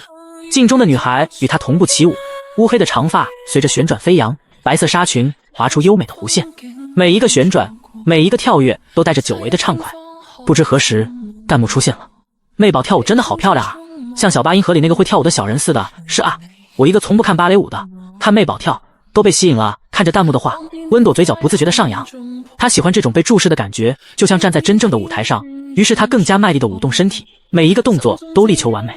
音乐进行到一个较为轻松的段落，温朵趁机瞥了一眼弹幕，却发现内容完全变了风向。哎呦，男主终于忍不住了，嘎嘎嘎！小生起立了吧？温朵的舞步微不可察地顿了一下。季怀深在这里吗？他借着旋转的动作迅速扫视整个练舞室，除了他和镜中的倒影，空无一人。哎，你们说男主会不会对着妹宝那啥啊？反正这里是单向透视镜，他也看不见，好像原剧情里有。不过现在我不清楚了，肯定啊，男主怎么可能忍得住单向透视镜？温朵的心跳漏了一拍，舞步险些出错。他强迫自己专注于音乐，但思绪已经乱成一团。他不太明白单向透视镜是什么意思，难道不是窗户的防窥镜吗？难道？温朵看向面前的镜子，而旁边的弹幕同时弹出。镜子后面是一个小密室，妹宝这边看到的是镜子，而密室那边却是玻璃。男主现在就在密室内，看着妹宝跳舞，杀伐果断的冷血帝王，看着翩翩起舞的白色天鹅，一个黑，一个白。作者，你好会啊！这条弹幕如同炸雷一样响彻在温朵耳旁，他眼中满是震惊和不可置信。季怀深一直在隔壁的密室，通过单向镜子看着他。他突然想起这几天季怀深反常的留在家中，总是在书房或客厅工作，原来他是在观察他。镜面冰凉的反光突然变得诡异起来，仿佛有双眼睛正穿透这层薄薄的玻璃，灼烧着他的后背。这个认知让他脚下一软，足尖承受的力道突然失衡，脚踝向外侧猛地一扭。啊！剧痛像闪电般窜上小腿，温朵整个人向右侧倾倒。他下意识想要稳住身形，可腿完全使不上力气，膝盖重重磕在实木地板上，发出令人牙酸的闷响。卧槽，妹宝摔了！男主直接从椅子上弹起来了。妹宝怎么能摔了？听着就很痛。温朵蜷缩在地板上，眼泪瞬间涌出。他抱着右脚踝，能清晰感觉到肿胀在皮肤下迅速蔓延，好疼！他咬着下唇呜咽，尝试用左脚支撑着站起来，却疼得眼前发黑。不行，脚腕的扭伤很严重，完全起不来。几乎在同一时刻，门外响起急促的敲门声。是季怀深敲门吗？第22章，机会是留给有准备的人。这时，门外响起一个略显苍老的声音：“夫人，你已经练习了2个小时，需要休息一下吗？我准备了水果。”是管家，不是季怀深吗？温朵吸了吸鼻子，朝着门方向喊：“我脚崴了，麻烦叫下医生。”听到这句话，管家立刻推开门，一道声音从头顶响起：“怎么回事？”温朵仰起脸，只见面前的不是管家，而是季怀深。装，继续装，从密室冲出来，还假装路过，哈哈哈！切，还让管家敲门，管家都一脸懵，笑死我！温朵咬住下唇，眼眶突然发热。他该说什么？说他发现了他的秘密，说他知道了镜子后面那个阴暗的密室，不小心扭到脚了。最终他只是小声回答。季怀深的眉头拧成一个结，他单膝跪地，手指悬在他肿胀的脚踝上方，想碰又不敢碰的样子。他低声询问：“能站起来吗？”温朵不想麻烦季怀深，试着动了动脚腕，立刻疼得倒抽一口冷气，好像不行。下一秒，他整个人腾空而起，季怀深的手臂穿过他的膝弯，另一只手稳稳托住他的后背，将他打横抱起。温朵下意识抓住他的前襟，鼻尖撞上他带着冷冽气息的胸膛，叫医生过来。他对管家吩咐道。吩咐完后，他又低头轻声道：“我抱你去客厅沙发等医生。”都被抱起来了，腿上的疼痛也让他挣扎不开，最终温朵只能答应。好，季怀深小心翼翼地把温朵放在真皮沙发上，动作轻柔的像在对待什么易碎品。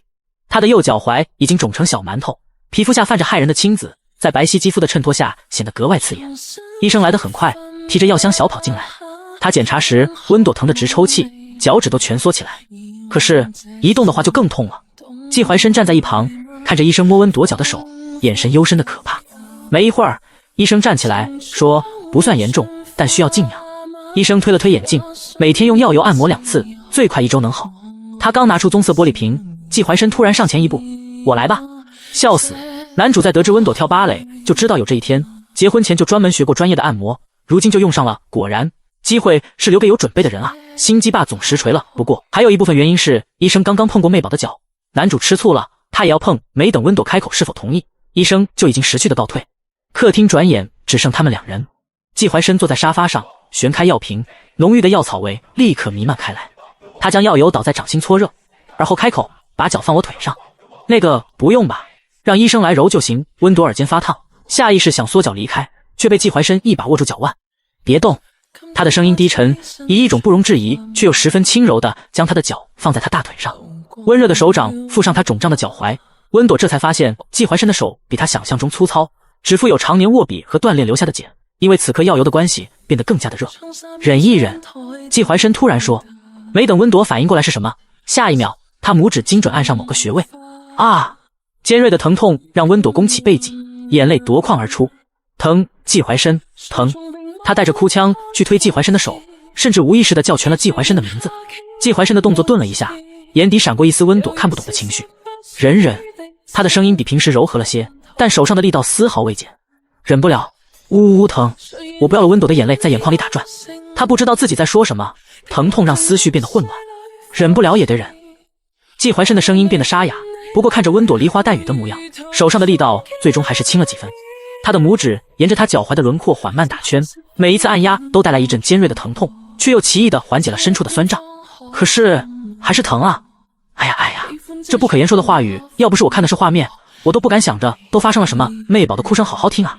这要是再嘿嘿，只要闭着眼就提前享受大结局的床戏声音，聪明。温朵此时已经顾不上弹幕的各种黄评论了，泪水模糊了视线，她看不清季怀深的表情，只能感觉到他手掌的温度和他有些急促的呼吸。不知过了多久，疼痛终于开始消退，取而代之的是一种奇怪的舒适感。季怀深的手法确实专业，每一分力道都恰到好处。温朵的啜泣渐渐平息，只剩下偶尔的抽噎。好点了吗？季怀深问，声音低得几乎听不见。温朵点点头，这才发现自己的脚还搁在他腿上，而他的西装裤已经被药油浸湿了一小块。他慌忙想收回脚，却被他按住。别急。他不知从哪里拿出一条丝巾，动作轻柔地擦去他脚上多余的药油。温朵红着脸将脚从他掌心抽回，细声细气道：谢谢。那如同暖玉般的触感从季怀深指缝划走时，他转头去看，温朵正缩在沙发一角，因为刚刚哭过，眼尾还泛着诱人的红晕，睫毛上挂着未干的泪珠。他急促的呼吸让胸口不断起伏，紧身的练武服被汗水浸透，变成了半透明的纱，勾勒出少女曼妙的曲线。季怀深的眼睛仿佛被定在了他身上。他突然低低应了一声，声音沙哑的不像话，喉结上下滚动。温朵被这声意味不明的回应弄得心头一跳，他抬眼望去，只见季怀深平日清冷的眸子此刻竟有些涣散，眼底翻涌着他看不懂的情绪。那目光如有实质，那么他已经被吃的渣都不剩了。哎呀，男主要忍不住了，男主眼神像要把人活吞了。妹宝如今这模样多诱人啊，这衣服都透了。温朵看到眼前飘过的弹幕，困惑地低头看向自己，这一看他顿时羞得耳根通红。白色的练武服被汗水浸湿后几乎透明，里面的浅色内衣若隐若现，所以季怀深这个眼神是要我想回房间了。温朵慌忙环抱住自己，撑着沙发想要站起来，可受伤的脚踝刚一受力，尖锐的疼痛就让他倒吸一口凉气，眼眶瞬间又湿润了。一股熟悉的冷冽气息突然逼近，季怀深不知何时已单膝跪在沙发上，一只手撑在他耳侧，将他困在沙发与自己胸膛之间。他呼吸灼热，声音带着意味不明的阴哑：要我抱你上楼吗？第23章亲自帮他解决。好啊好啊，这个我同意了。温朵心跳如鼓，慌乱地环顾四周，管家和佣人们不知何时全都消失了。偌大的别墅安静的诡异，只有落地中的滴答声在空旷的客厅回荡。他刚想拒绝，突然天旋地转，季怀深直接将他打横抱起。温朵惊呼一声，下意识搂住他的脖子，整个人被迫贴在他坚实的胸膛上。隔着薄薄的衬衫，他能清晰地感受到他剧烈的心跳，还有那灼人的体温，以及那个随时待命的家伙。季怀深抱起温朵后，先调整了下呼吸，这才迈步向楼上走去。随着他的步伐，每一次颠簸，他的大腿都会蹭到他紧绷的手臂肌肉。药油的辛辣与季怀深身上特有的气息混合在一起，熏得他头晕目眩。他只感觉季怀深变得更加危险了。哇哇哇！男主终于要忍不住了吗？这么着急？没有吧？虽然这男主一副要吃了女主的模样，但其实还能忍。确实，他能忍这么长时间，可不是因为这就能破功的。看着弹幕上的信息，温朵微微松了口气。还好，要是季怀深没有这么打算，那么被抱上楼也可以。就是那东西还是不容忽视啊！呜！季怀深抱着温朵走进卧室，轻轻将她放在柔软的大床上。他动作轻柔的将她放在床沿，像对待一件易碎的珍宝。温朵刚沾到床面，就忍不住蜷缩了一下。被汗水浸透的练武服粘在皮肤上，又湿又冷，难受极了。他想换衣服，可是以自己目前这情况，根本去不了衣柜旁边。没办法，只能再次求助季怀深。我想换件衣服，温朵小声请求，能帮我从衣柜拿套睡衣吗？季怀深颔首，转身走向衣柜。拉开柜门的瞬间，他的背影明显僵了一瞬。整排蕾丝内衣和真丝睡裙整齐悬挂，散发着淡淡的茉莉香。哈哈，衣柜里全是媚宝的贴身衣物，男主瞳孔地震了，快看他的手，青筋都爆起来了。媚宝，你这明显就是在挑战男主的忍耐力啊！温朵瞥见弹幕，耳尖顿时烧了起来。他这才想起，这个衣柜是专门用来存放贴身衣物的，外衣都在隔壁衣帽间。这么私人的衣柜，被一个男人打开了。季怀深喉结滚动2下，刻意避开视线，从最边上抽出一条奶白色睡裙。这件可以吗？可以的。温朵接过睡衣，看着季怀深一直盯着自己，轻声道：“那个，我要换衣服了。”季怀深没有动，他的目光落在他紧贴肌肤的芭蕾舞裤上，深沉的眸色暗了几分，喉结不明显的滚动了一下。裤子，他声音沙哑：“你自己脱得动？”温朵立刻明白了季怀深的意思。芭蕾舞的紧身裤本就贴身，此刻被汗水浸湿后，更是粘在皮肤上，几乎与皮肤融为一体。上衣还好，就是脱紧身裤的时候，要是以自己用力拽的情况下，可能会非常痛，但痛也比季怀深帮他脱强吧。我可以的。他嘴硬道，耳尖却红得滴血。你脱上衣，穿好睡裙后，我帮你脱紧身裤。季怀深直接安排好事情。就在温朵准备再次拒绝的时候，几条弹幕飘过去。媚宝，你就让他脱吧，他都快忍不住了，就等着你换下来的衣服救命呢。就是啊，要不然你让他帮你脱衣服，把衣服拿走，要不然你亲自帮他解决，亲自解决。好啊好啊，这个我同意了。只要媚宝再拒绝一次，我感觉男主的忍耐度就差不多到底了。哈哈哈哈哈，咱们马上就能吃肉了。温朵的脸一下烧了起来，他偷偷瞥了眼季怀深，男人西装裤的轮廓已经变得危险而明显，空气中弥漫的危险气息几乎要化为实质。对比自己帮他解决，还是让他帮自己脱。温朵咬了咬下唇，最终小声道：“那你转过去。”季怀深喉结滚动了一下，顺从的转过身。温朵咬着唇，指尖微微发颤。他抬起胳膊，摸索着连体舞服背后的金属扣子，咔嗒，扣子弹开的声响在寂静的卧室里格外清晰。季怀深挺拔的背影明显僵了一瞬，温朵看见他垂在身侧的手骤然握紧，骨节泛白，手背上青筋凸起，像是在极力克制着什么。危险的气息更浓了。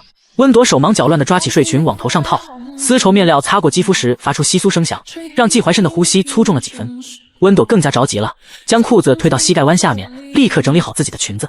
怕自己的动作可能会走光，温朵将旁边的小熊抱枕抱到怀里，这才感受到了一丝安全。好了。温朵将半张脸埋到小熊脑袋后面，一想到季怀深帮他脱裤子，羞得几乎要烧起来。听到准许，季怀深猛地转身，目光落在他身上的瞬间，眸色骤然加深。温朵不知道，睡裙下露出半截白皙大腿，怀里紧抱着玩偶的样子，在男人眼中更像是欲拒还迎的邀请。季怀深2步来到温朵面前，蹲下身，缓缓伸手，指尖轻触他膝盖处的布料边缘。那我开始了。他低声提醒。温朵红着脸，点点头。脱下的过程缓慢的折磨人，他的动作极其轻柔，却让每一寸被触碰的肌肤都像被火燎过般灼热。当布料经过脚踝受伤处时，他的动作更慢了，生怕弄疼他。同时，他能感觉到季怀深的呼吸越来越重，喷在他腿上的气息烫得吓人。终于，紧身裤被完全褪下，2个人都松了口气。季怀深将换下来的白色丝袜和连体练功服攥在手里，布料上散发着和面前女人同样的让人上火的香气。我拿去给佣人洗。他站起身，将紧身裤攥在掌心，指节都泛了白。洗个屁啊！嘎嘎嘎，这可真是最奢华的一顿了。嘿嘿嘿嘿，这货不用媚宝的衣服，真消不下去啊！从弹幕的温朵知道他要拿去啊，也知道他要做什么，但他又不应该知道。最终，他只能放弃挣扎般嗯了一声，不敢看他的眼睛。季怀深深深地看了一眼温朵此时的模样，立刻转身离开。温朵红着脸躺到床上，感受到脚上的刺痛，他有些郁闷。这段时间都没办法跳芭蕾了，怎么办？第24章这都得怪季怀深，所以必须给他一个教训。这段时间温朵崴脚没办法训练，无聊之际江醉月来了。他寻思这2天温朵没动静，还以为出问题了，结果真出问题了。我的天！江醉月的目光落在温朵红肿的脚踝上，爆发出尖锐的报鸣声。你这脚怎么回事？已经要好啦。温朵看到江醉月眼中真切的担忧，笑了笑。江醉月居高临下的瞪着他，少来，快点告诉我，我不在的这段时间到底发生了什么。温朵环顾四周，确认弹幕没有出现后，这才将事情经过一五一十的告诉了江醉月。江醉月的表情从震惊到愤怒，最后定格在一种危险的冷静上。他深吸一口气，一字一顿地说：温朵朵，这件事你必须给季怀深一个教训啊！温朵有些茫然，为什么要给他一个教训啊？如果不是他通过单面镜看你，你发现了，不然你能崴脚吗？这都得怪季怀深，所以必须给他一个教训。江醉月越说越激动，拳头捏得咯咯作响。温朵低头看着自己脚上残留的药油痕迹，想起这几天季怀生小心翼翼照顾他的样子，心里泛起一丝异样的感觉。不用吧，他小声辩解，他每天都帮我揉脚呢。这句话像是一桶油浇在了江醉月的怒火上，他猛地站起来，在房间里来回踱步，碰你脚，这都算是奖励了好吧？是个变态偷窥狂，我要揍他！说着，江醉月真的撸起袖子，一副要冲出去找季怀生算账的架势。月月，温朵顾不得脚疼，扑过去一把拉住闺蜜的手腕，别去！无论如何，那可是季怀生啊，从私生子爬到如今的地位的恶魔啊！温朵不清楚季怀生喜欢自己到什么地步，如果对自己闺蜜毫不留情吗？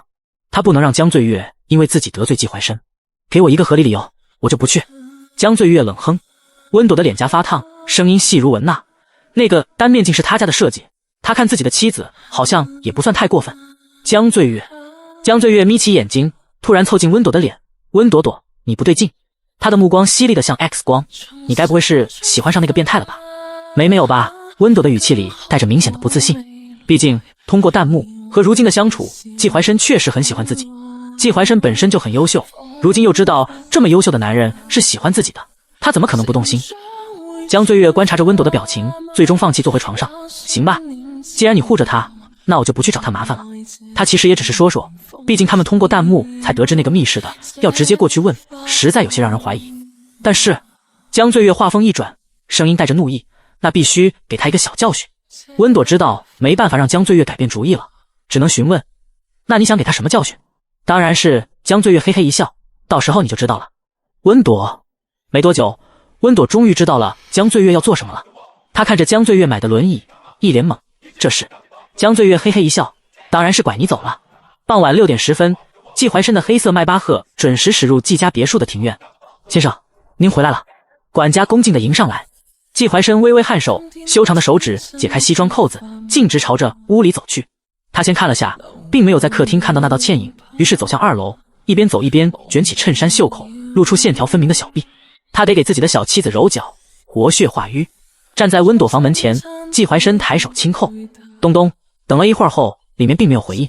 他以为自己的小妻子在睡觉，又或者是去卫生间了，于是等了等，又敲了2次，还是没人。先生，夫人不在房间。管家的声音从身后传来。季怀生转身，眼神陡然锐利。去哪了？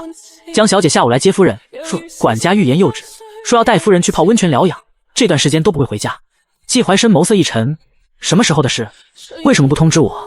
管家额头渗出细汗，夫人特意嘱咐不让告诉您。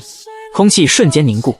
季怀生想起自己曾经对全宅下的命令，在这个家里，温朵的话必须要听，优先级高于他本人。当时是怕有些隐藏的势力庸人轻视他，没想到现在搬起石头打自己的脚。他们去哪家温泉？他声音冷得像冰。这管家头垂得更低。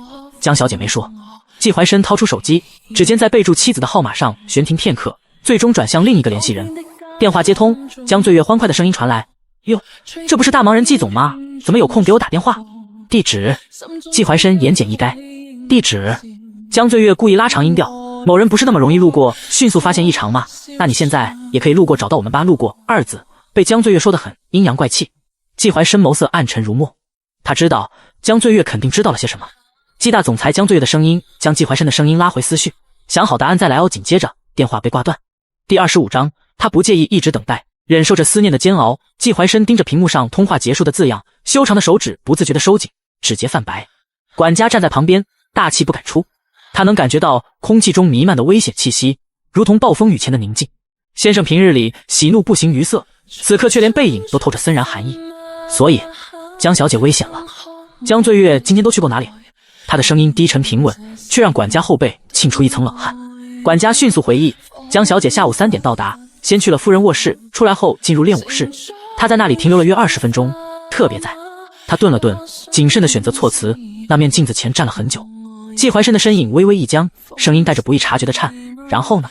管家这才继续道：江小姐要求将那面镜子换了，在夫人回来之前。果然，江醉月知道了单面镜的事。季怀生闭上眼睛，脑海中浮现出温朵在练武室中翩翩起舞的身影。透过那面特制的镜子，他能看到妻子每一个优雅的转身，每一次轻盈的跳跃，而他对此一无所知。那种隐秘的占有感曾让他沉迷，如今却被江醉月知道了。先生，要不要去调查夫人和江小姐所在位置？管家小心翼翼地询问。季怀深没有立即回答，以季家的势力找到一家，他们易如反掌。但那样做的话，季怀深闭上眼睛，江醉月讥讽的声音仿佛又在耳边响起：某人不是那么容易路过，迅速发现异常吗？那你现在也可以路过，找到我们吧。他明白江醉月话中的意思，这个伶牙俐齿的女人是在给他选择。如果他选择追踪，那么他就会告诉温朵关于单面镜的全部真相；如果他选择放手，并且将那镜子改为正常的，那么他会保守这个秘密。季怀深不由得想起这段时间温朵对自己的态度，起初是戒备，后来渐渐软化，最近甚至愿意和他亲近。那种微妙的变化让他沉浸其中，如饮甘霖，甚至贪婪的想要更多。如果他现在强行把他带回来，那些好不容易建立起的信任会不会土崩瓦解？再然后江醉月将这件事告诉他，他会不会因为他狂热的爱意感到窒息？他们之间的关系再次回到曾经，甚至不如曾经。一个更可怕的念头闪过他的脑海，他会不会提出离婚？季怀深猛地攥紧拳头，指节发出清脆的响声。果然，将江醉月处理掉比较简单。江家虽然势力不小，但主要产业都在国外。如今他哥哥和父母都在欧洲，在国内对他下手简直易如反掌。但下一秒，他想起温朵每次提到江醉月时亮晶晶的眼神，那是他为数不多真心展露笑容的时刻，那是他最好的朋友。如果他真的对江醉月做了什么，温朵不知道还好，一旦知道了，季怀深不敢继续想下去。对于温朵的任何事，他都不能赌，也不敢赌。先生，管家试探性地喊道。季怀深闭上眼睛，深呼吸2下，喉结上下滚动。当他再次睁开眼时，面色已经恢复平静，只是眼底深处仍有一丝挥之不去的痛楚。不用找了。他的声音低沉而克制，仿佛用尽了全身力气才挤出这几个字。是，如果这是小妻子想要的自由，他愿意给，只要他愿意回来，他不介意一直等待，忍受着思念的煎熬。还有，季怀深想到江醉月留下的话，道：把练武室的镜子换了，换成普通的。是。他有没有生气啊？温朵眼巴巴地望着刚挂断电话的江醉月，他脑海里浮现季怀深那张冷峻的脸，不知道他现在是什么表情。他会不会生气啊？毕竟这是第一次，他没有经过季怀深的允许就跑出去了。特别是江醉月让他告诉管家不能告诉季怀深的时候，他都以为管家不会同意，甚至转头就告诉季怀深。可结果管家直接同意了，并且直到现在季怀深才打来电话，一副才知道的样子。他敢？江醉月冷哼：哎呀，别管他了，这几天你就好好待在我这儿，想他干嘛？而后他突然神秘一笑：要不要我给你点几个男模，保证个个身高188，8块腹肌？温朵连忙摇头：不了吧，哎呀，人多热闹吗？江醉月坏笑着贴近他耳边：而且我听说有个新来的特别会按摩，正好帮你放松一下受伤的脚踝。点男模可以。一个低沉的男声突然从楼梯处传来：别在家。温朵循声望去，只见旋转楼梯上缓步走下一个男人。如果说季怀深是冬日里凛冽的寒冰，那么这个男人就是春日里和煦的暖阳。他高挺的鼻梁上架着一副金丝眼镜，镜片后是一双似笑非笑的桃花眼，白色休闲衬衫领口随意的敞开着，露出若隐若现的锁骨。许久未出现的弹幕此时突然在温朵视线中飘过。哇，这个男人好帅！1分钟我要他的所有信息。天呐天呐，这是男二吗？爱了。楼上醒醒，这是闺蜜的 CP， 这部剧就是拍男女主虐恋的，没有男二。江醉月看到这个人，猛地站起身，眼中满是不可置信。江晨阳，你不是在国外吗？江晨阳单手插兜，另一只手推了推眼镜，笑眯眯道：我不回来，你就打算把那些脏东西带回家？这里是我家。江醉月咬牙切齿。温朵注意到他的手指在微微发抖。还有，注意你的身份。江晨阳并没有被伤到，而是耸耸肩，明白。那我问问我的养父母，看看他们同不同意你在家里搞这种娱乐活动。你敢点男模，我就敢告诉他们。江晨阳的声音依然温和，对江醉月的炸毛丝毫不在意。第26章，快去叫男主啊，要不然这个病真的会死人的。江醉月气的胸口剧烈起伏，看着温朵：走，我们去另一套公寓，不和这个脏东西住一起。江晨阳听到这句话，却说：这里是你家，要走也是我走。他迈步下楼，在经过温朵面前时停下，微微欠身：抱歉，因为某人急着赶人，没法好好招待你了。温朵慌忙摆手：没关系的，用不着你假好心。江醉月翻了个白眼：赶紧滚蛋。江晨阳不以为意地笑了笑，转身时目光在温朵受伤的脚踝上停留了一瞬，随即大步离去。等他的身影消失在门外，温朵才小声问道：从你们认识到现在有15年了吧？关系还这么差啊？哼，江醉月冷笑：就算再过150年，我和他也好不了。温朵眨了眨眼：你该不会还在因为他拒绝你告白的事生气吧？我没有。江醉月像被踩了尾巴的猫一样跳起来：谁还记得那种陈年旧事？为了一棵树放弃整片森林，当初我可真是瞎了眼。切，明明就是还喜欢用渣女人设掩饰罢了，月宝也是个痴情种啊，可惜了，这是个虐文，即使闺蜜和哥哥这对副 CP 也挺惨的。温朵看着手机上飘过的弹幕，眨巴眨巴眼睛。弹幕竟然还知道闺蜜的事情，具体虐指的是什么啊？弹幕怎么不说清楚？嗨嗨，江醉月的声音让温朵回归视线，只见他说，明天我们去新开的日式温泉馆好好泡一泡。他指了指温朵的脚，温泉活血化瘀最好了，泡完后基本上你就好的差不多了。温朵点点头，自从脚踝受伤后，他就确实很久没能舒舒服服的洗个澡了，关键是泡完温泉应该就可以回家了吧。城郊的日式温泉度馆，温朵靠在露天温泉池边，蒸腾的热气模糊了他的视线。他抬头望着湛蓝的天空，心中莫名浮现出季怀深的脸。想他了。江醉月游到他身边，促狭的眨眼。才没有。温朵急忙否认，却感到脸颊发烫，不知是因为温泉的热度还是别的什么。江醉月突然凑近，湿漉漉的手指戳了戳他红透的脸蛋。温朵朵，你现在要将自己的思维扳正回来，懂不懂？他长叹一口气，恨铁不成钢地说，就是因为你这个脾气，什么都闷着，什么都为他做考虑，所以才成为了虐文女主。温朵浸在水中的手指无意识地蜷缩起来。她望向闺蜜被水汽氤氲的侧脸，轻声反问，那你呢？江醉月疑惑，我怎么了？你和他不也很像虐文吗？温朵问。这角色怎么好像都觉醒了，竟然能意识到这是虐文，我觉得这样很刺激啊，嘿嘿嘿，相比于看虐文，我更想看他们抗争这既定的命运。江醉月听到这句话，瞪大了眼睛，谁说的？温朵指了指天空，江醉月瞬间明白了他的意思。他沉默半晌才挤出一句，这怎么可能呢？我俩再怎么说也不会有关系吧？他的尾音带着不易察觉的颤抖，怎么可能没关系？你们可是继男女主之外最热门的一对虐恋兄妹 CP 了啊！我第一次看他们之间究竟发生了什么。我知道哥哥当初在福利院是被妹妹一眼相中才领养的，后来妹妹告白，哥哥却说他只是把她当亲妹妹看，而且他已经有了未婚妻，之后他们虐来虐去，后来是一死一伤，特惨。我操，男女主最起码完整的在一起了，这副 CP 竟然一死一伤，果然更虐啊！不愧是虐文，哎呀，那都是原版发生的事情了，如今看这情况不一定发生呢。温朵看到弹幕上的话，有些不可置信，一死一伤，无论江醉月是死是伤，他都接受不了啊。他急切的想要看清更多细节，可弹幕已经翻篇，而且他感觉眼前越来越模糊，像是蒙了一层薄纱。温朵，江醉月叫温朵，见他迟迟没有反应，于是疑惑的转头去看，结果就看到温朵的身体红得不像话，眼神迷离，眼神涣散。温朵，你怎么了？温朵，看着温朵要滑下去，江醉月立刻扶住她，焦急地叫着她。熟悉的灼热感席卷全身，温朵这才惊觉她的皮肤饥渴症发作了。抱我！温朵颤抖着伸出双臂，像溺水者抓住浮木般紧紧抱住江醉月。好！江醉月知道温朵又发病了，立刻回抱住她。抱了一会儿后，温朵只感觉体内的燥热非但没有缓解，反而像野火般愈烧愈烈。怎么回事啊？温朵意识模糊的呢喃，不明白为什么接触不再奏效。这就是男女主在一起的宿命啊！自从接触了男主后，女主就只能通过接触男主来解决发病，快去叫男主啊，要不然这个病真的会死人的。我记得后期有一次妹宝被绑架，男主来晚了些，妹宝因为这个病都傻了好久，男主砸钱半年才将妹宝救回来的。温朵已经彻底迷糊了，看不清弹幕具体讲了什么，但是他心里只有一个名字，季怀深。温朵无意识地呼唤这个名字，仿佛这是唯一的解药。江醉月眸光一凛，立刻意识到问题的严重性，通过刚才的反应知道他的触碰没有任何作用，这病或许只能接触这个所谓的男主，也就是季怀深才能解决。于是江醉月抱着温朵挪向旁边放着的手机，连忙给季怀深打电话。打了过去，结果发现迟迟无人接。该死的季怀深，肯定是设置免打扰了。江醉月骂了一声，又拿起另一个，也就是温朵的手机，重新拨打了过去。你 TM 要是温朵的电话也设置免打扰，你就废了。江醉月听着手机待接听的声音，恶狠狠道。第27章，总裁他竟然笑了。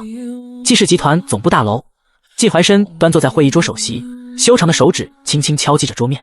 季总，关于第3条款的修改，我们的意见是……突然一阵手机震动声突兀地打断了发言，所有人的目光都变得十分惊恐。众所周知，在季总的会议上必须设置免打扰，如果在会议期间听到电话声音，那么直接开除，就是这么严格。这到底是谁的电话？这么不要命了？众人循着铃声寻觅当事人时，结果所有人的视线都汇聚到了那个首席上，然后众人惊恐地看着季怀深从兜里拿出手机，然后他的嘴角诡异地向上翘起。众人，妖兽了！总裁他竟然笑了。季怀深抬手示意会议停止，然后直接接起电话。没等他开口，那边立刻焦急地说：季怀深，快过来！温朵的症状又犯了，我抱着他根本没用，可能需要你来。季怀深的眼神瞬间变得锐利，他猛地站起身，椅子在地板上划出刺耳的声响。地址发我。他只说了4个字，便挂断了电话。会议室里鸦雀无声，所有人都被这突如其来的变故震惊了。季怀深转向自己的秘书，声音冷静得可怕：重新安排会议时间，现在散会。不管众人什么表情，季怀深抬脚就离开。秘书小跑着跟上：季总，需要安排车吗？不用，我自己开车。季怀深按下电梯按钮，手指不自觉地收紧，把下午的所有行程取消，之后行程等我回来再定夺。电梯门关上的瞬间，季怀深终于允许自己流露出一丝焦虑。他掏出手机，看到江醉月发来的定位，是城郊那家著名的日式温泉度假村以及房间号。电梯很快下行到了车库层，季怀深快步走向他那辆黑色迈巴赫。上车后，他几乎是将油门踩到了底，车子如离弦之箭般冲出地下车库，驶向郊外。朵朵，朵朵，你别吓我啊！江醉月的声音像是从很远的地方传来。温朵感觉自己被包裹在一团炙热的火焰中，她的皮肤发烫，每一寸都在叫嚣着渴望触碰。江醉月紧紧抱着他，可那触感却像是隔了一层厚厚的毛玻璃，根本无法缓解体内肆虐的饥渴。难受，好难受。温朵无意识地扭动着身体，本能地想要逃离这个怀抱。不对，不是这样的触感，他想要的是那种能让他全身站立的冰凉触感，那种能让他灵魂都为之颤抖的拥抱。这次的发作比以往任何一次都要猛烈，他抱着温朵的手臂都能感受到对方身体不正常的颤抖。季怀深怎么还不来？江醉月咒骂一声，环顾四周。这里是露天温泉区，虽然现在是私人区，但他绝不能让温朵以这种状态被季怀深看见。那个男人已经占了不少便宜，这次他必须保护好闺蜜的尊严，即使他们是夫妻也不行。江醉月将温朵拖到池边，朵朵，坚持一下，我帮你穿上浴袍。江醉月单手扯过旁边的白色浴袍，一边说。浴袍勉强裹住了温朵的身体，江醉月一个公主抱将她从地面上抱起。幸好她为了万草丛中过，片叶不沾身，经常健身，不然真抱不起来这软得跟水一样的人儿。温朵的头无力地靠在他肩膀上，滚烫的呼吸喷在他的颈侧。走到休息室，将温朵小心放在榻榻米上后，江醉月立刻掏出手机查看时间，距离他打电话已经过去了10分钟。朵朵，我去门口等季怀深，你坚持住。江醉月摸了摸温朵滚烫的额头，转身快步走向门口。他刚拉开门，就撞上了一堵人墙。哪个走路不长眼？江醉月抬头，咒骂声戛然而止。站在他面前的男人身材修长，黑色西装勾勒出宽肩窄腰的完美比例，那张温润的脸上挂着似笑非笑的表情。江晨阳。江醉月瞪大眼睛，你是跟踪狂吗？我去哪你跟哪？这话应该我说才对。江晨阳的声音低沉悦耳，你把我从家里赶出来，我只好来自己的产业避难。所以是谁跟踪谁？江醉月翻了个白眼，当然是你跟踪我，好端端的来什么温泉馆？不过既然你来了，正好去门口接一下季怀深，带他来我房间。他吩咐完，直接转身回屋。他得给温朵的衣服好好系一系，一定不能走光。看着面前的门光一下关上，江晨阳愣了愣，随后轻笑一声，小没良心的，虽然这么吐槽，但他还是乖乖的去温泉馆门口等季怀深去了。温泉度假村的轮廓终于出现在视野中，季怀深一个急刹，轮胎与地面摩擦，发出刺耳的声响。他甩上车门，大步流星地走向入口，黑色风衣在身后翻飞。季总，你终于来了。一个慵懒的男声从侧面传来。季怀深脚步一顿，转头看见江晨阳倚在门柱上，嘴角挂着若有若无的笑意。江晨阳？季怀深微微眯眼，这位他知道是江醉月的养兄，一直陪着江醉月的父母在国外发展，怎么突然回来了？江晨阳直起身，理了理袖口，我家那个不省心的妹妹让我来接你。他做了个请的手势，跟我来吧，季总。季怀深知道他要带着自己去了，其他的也没有多问，快步跟上江晨阳的步伐。江晨阳停在一扇绘有樱花图案的推拉门前，抬手轻扣3下，门几乎是立刻被拉开。江醉月目光直接越过自家哥哥，锁定在季怀深身上，眼睛一亮，你可终于来了，赶紧进去吧，温朵快撑不住了。季怀深的目光瞬间变得锐利，立刻大步走向室内。江醉月正要跟进去，手腕突然被一股力道拉住。江醉月回头看着被拉住的手腕，皱眉，你干什么？这句话应该我问你。江晨阳淡淡道，当然是去看看温朵啊。江醉月试图挣脱，万一那个季怀深兽性大发，人家夫妻之间的事。江晨阳不由分说将他往外拖，当电灯泡上瘾。你放开我！江醉月压低声音怒道。江晨阳，你凭什么管我？江晨阳突然停下脚步，转身将他抵在走廊墙上。他低头，鼻尖几乎贴上他的鼻尖，温热的呼吸喷洒在他脸上。就凭我是你哥？江醉月呼吸一滞，走廊昏暗的灯光下，江晨阳的瞳孔深邃的像是能将他吸进去。他强忍着心脏砰砰跳，别过脸，咬牙切齿道：我们没有血缘关系，更何况你有未婚妻了，别靠我这么近。江晨阳的手扣住江醉月的后颈，声音危险：法律上我永远是你哥哥，也只能是你哥哥。第28章，你帮帮我啊！温朵感觉自己快要融化了，那股从骨髓深处窜上来的热度烧得他神志不清，每一寸肌肤都在叫嚣着渴望触碰。热，真的好热！温朵无意识地扭动着身体，纤细的手指死死攥住浴袍领口。江醉月给他系得太紧了，他像一条脱水的鱼般徒劳地挣扎着，却怎么也挣不开那层束缚。呜，好难受啊！他的声音带着哭腔，泪水不受控制地顺着滚烫的脸颊滑落，在浅色的榻榻米上晕开深色的痕迹。好难受，难受的要死了！有没有人能救救他？就在他即将被这股欲望吞噬时，一缕清冽的气息飘入他混沌的意识。那气息像北极冰川上的一捧雪，浇在他燃烧的神经上。温朵猛地睁开眼，循着那救赎般的凉意挣扎着爬起。小心！男人的声音低沉如大提琴，那双骨节分明的手稳稳扶住了他摇摇欲坠的身体。他的手掌比他凉得多，温朵立刻像沙漠旅人遇见绿洲般贴了上去，发出一声满足的喟叹。好凉快，可是不够，他需要更多更紧密的接触。抱我！他呜咽着，声音里带着破碎的哭腔，小手无意识地揪住男人的衬衫前襟。季怀深的眼神瞬间暗了下来，喉结上下滚动。他单膝跪在榻榻米上，俯身将温朵整个搂进怀里。温朵立刻像八爪鱼一样缠上来，纤细的手臂环住他的脖颈，双腿不自觉地盘上他的腰，整个人恨不得融进他的身体里。他发出一声满足的叹息，滚烫的脸颊贴在他微凉的颈窝处蹭了蹭，像只撒娇的猫。季怀深呼吸一滞，拖着温朵大腿的手掌微微收紧。他抱着她坐在榻榻米上，强健的手臂肌肉绷紧，却小心翼翼地控制着力道，生怕伤到她。温朵安静了一会儿，但很快那短暂的满足就被更强烈的渴望取代。不够，不够！他委屈地啜泣着，身体不安分地在季怀深怀里蹭来蹭去，嘴唇无意识地寻找着他的唇。当他终于触碰到那微凉的薄唇时，一阵电流般的酥麻瞬间窜遍全身。好舒服，他满足地叹息。可没过一会儿，那股燥热感又涌了上来，温朵急得直哭。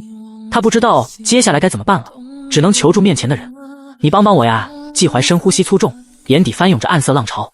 他掐着温朵的腰，嗓音阴哑的不像话。怎么帮？亲我！温朵撅着嘴，像只讨食的小奶猫一样凑近他。季怀深眼神深邃地看着他，突然捏住他的下巴，声音低沉而危险。温朵，我是谁？温朵被问得一愣，因为这股燥热，他的思维像浆糊一样粘稠。他眨了眨泪眼，努力辨认眼前这张俊美无愁的脸。他终于想起来了，带着哭腔回答：季怀深。季怀深握着温朵纤腰的手紧了紧，又问：季怀深是你的谁？温朵被问得有些烦躁，体内的火焰烧得他理智全无。他扭动着身体想要些什么，却被季怀深牢牢禁锢在怀中。说，他命令道，声音里带着不容抗拒的威严。温朵委屈极了，眼泪大颗大颗往下掉，终于抽抽搭搭的回答：老公。最后一个音节还没完全落下，季怀深就猛地低头封住了他的唇。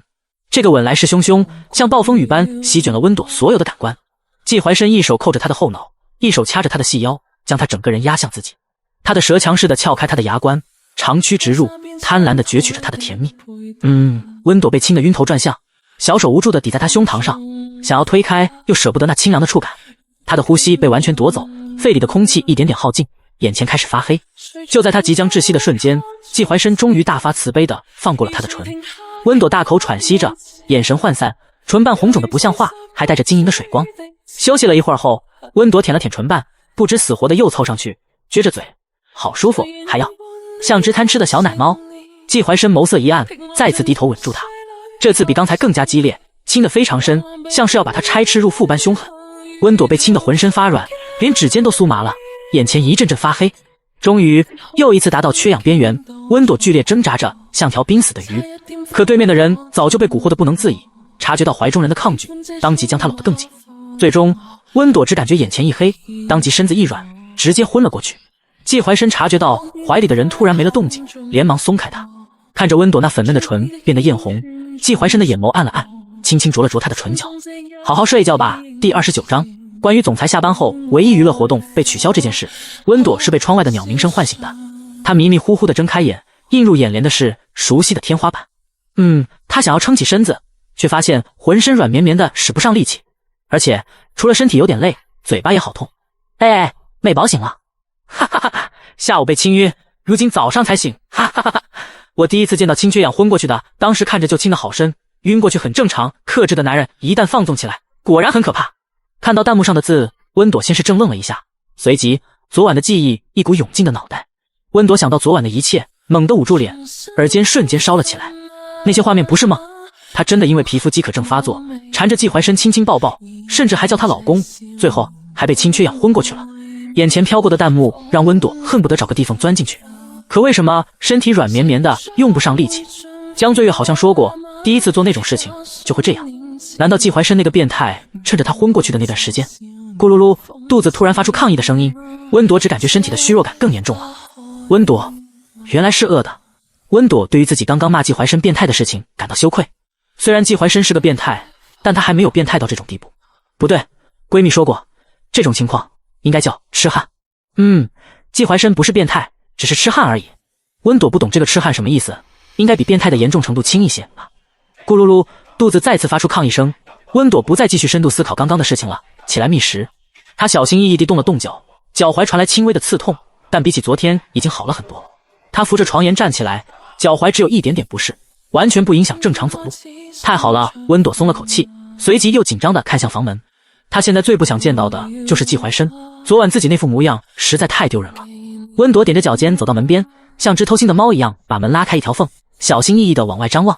走廊上空无一人，她松了口气，正打算走出去，突然听到脚步声由远及近。温朵吓得立刻缩回脑袋，只露出一只眼睛继续观察。是管家端着托盘走了过来。夫人，您醒了。管家看到门缝里的温朵，和蔼地笑了笑，我正要给您送早餐呢。啊，好。温朵红着脸打开门，让管家进来。管家将早餐放到窗户旁的椅子上。温朵见管家要走，犹豫了一下，小声问道，那个季怀生呢？先生一早就去公司了。管家停下脚步，恭敬地回答，昨天男主陪在女主身边半天，工作都堆积如山了，这才是真正的总裁啊，哪有时间谈恋爱，都是天天加班。弹幕适时的飘过。温朵确定季怀生走了，松了口气的同时，却莫名感到一丝失落。幸好季怀生不在，又有些可惜他不在。夫人，还有什么事吗？管家询问。没事了。温朵摇摇头。好的。管家微微鞠躬，转身离开。温朵看着桌子上的早餐，早餐很丰盛，小米粥、小笼包，几样清爽的小菜，还有一杯温热的豆浆。他坐在椅子上，小口啜饮着豆浆，思绪却不由自主地飘回昨晚。季怀生抱着他时那强而有力的臂膀，亲吻时那炽热又温柔的触感，还有他低沉沙哑的声音问我是谁。温朵猛地摇头，把那些旖旎的画面甩出脑海，但心跳却不受控制的加速，脸颊也烫得厉害。不能想了，认真吃饭，认真吃饭。傍晚6点10分，季怀生的黑色迈巴赫准时驶入别墅庭院，管家早已在门口等候，恭敬地接过他脱下的西装外套。先生，您回来了。季怀生松了松领带，目光扫过空荡荡的客厅。夫人在房间吗？是的，夫人今天一直在卧室休息，午餐和下午茶都是送上去的。季怀深微不可察地松了口气，没有走就好。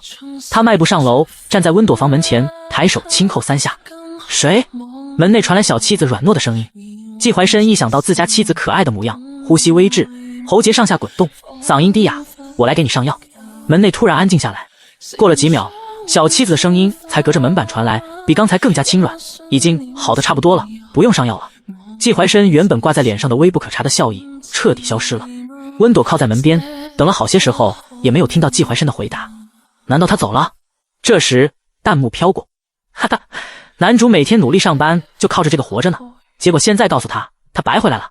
关于总裁下班后唯一娱乐活动被取消这件事，季总，公司股票跌了，都没现在这么 emo， 哈哈哈哈。季怀深站在门口的样子，好像被没收零食的大狗狗。温朵看着眼前飘过的弹幕，脸颊发烫。他当然知道季怀深会失望，可是昨天那些事，他实在没脸见他啊。门外，季怀深沉默良久，最终只说了句：“好好休息吧。”他的脚步声渐渐远去，比来时沉重许多。失魂落魄的季总太惨了，哎呀，不错了，昨天可是给他爽到了，又亲又摸的，抱了大半天，早上才依依不舍的离开。你送礼物了？竟然能看到彩蛋？对啊，送个小花花，自动解锁的。温朵看到又亲又摸，甚至还抱着他一宿这个弹幕后，耳尖红的滴血，轻咬唇瓣。变态，大变态，变态痴汉。第30章，男主，我同意了，但我很不高兴，因为见到季怀深十分尴尬，于是温朵总是躲着他走，有点想吃零食了。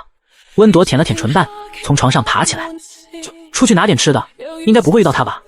现在是下午3点，现在的时间，季怀深应该在公司，很安全。但就在他刚下楼时，就看到一个熟悉的背影，是季怀深。此时，季怀深正坐在客厅的沙发上，拿着平板电脑处理公务。听到声响时，季怀深抬头，刚好看到温朵。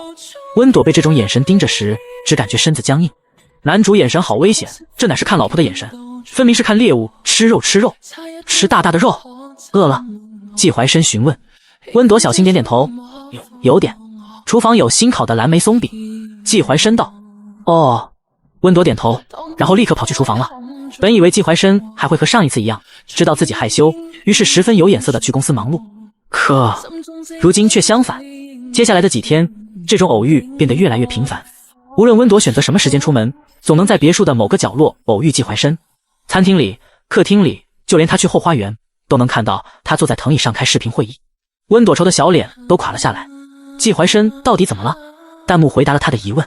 哎呀，自从深度亲亲后，男主就忍不住了，无时无刻都想和妹宝亲亲。男主之前是3天1次，现在都快1天3次了，都搓出火星子了吧？啥3天1次1天3次啊？是回家频率吗？回家吧孩子，回家吧。温朵眨巴眼睛，他也不明白什么1天3次3天1次。然后弹幕就为那个单纯的弹幕和单纯的温朵解答了。男主想开荤啊，吃到一半就不吃了，谁忍得住？我猜男主现在非常后悔，当时为什么只是单纯抱着睡？这要是趁着妹宝昏睡期间用他的手，嘿嘿，这是能说的吗？温朵隐隐约约察觉到了那个1天3次是什么意思了。再一次在偌大的别墅里恰巧偶遇到季怀深后，温朵只感觉自己离危险好像越来越近了。就在他决定去江醉月家避难时，手机突然震动起来，是江醉月的视频通话。温朵有些惊喜，他还没打，江醉月就来电话了，立刻接通。视频接通后，江醉月那张明艳的脸出现在屏幕上，背景看起来像是洗手间。江醉月压低了声音，表情偷偷摸摸的，朵朵，我最近是没办法找你了，所以为你的安全，我决定给你一个武功秘籍，记得查收邮件哦。温朵乖巧的点点头，疑惑询问，怎么了？需要我帮忙吗？江醉月摇摇头，你帮不了我。说然，江醉月既愤怒又委屈，江晨阳那个混蛋把我关在家里3天了，就因为我偷偷去见了男模。温朵瞪大眼睛，关在家里？对啊。江醉月咬牙切齿，说什么怕我被别人拐跑，我现在连手机都是偷着用的。他烦躁地抓了抓头发，我找男模怎么了？见男模能让我开心，见到他都让我发愁的掉头发，真是讨厌他，他怎么还不回国外去？温朵注意到视频背景里突然出现的高大身影，连忙轻咳一声提醒闺蜜。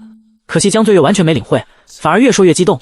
我觉得他就是单纯男人的占有欲发作了，又说是我哥哥，又站着我不让我去找男模，男人又当又立，以为全世界都围着他转吗？等着吧，等今天晚上我就偷偷溜出去泡他180个男模。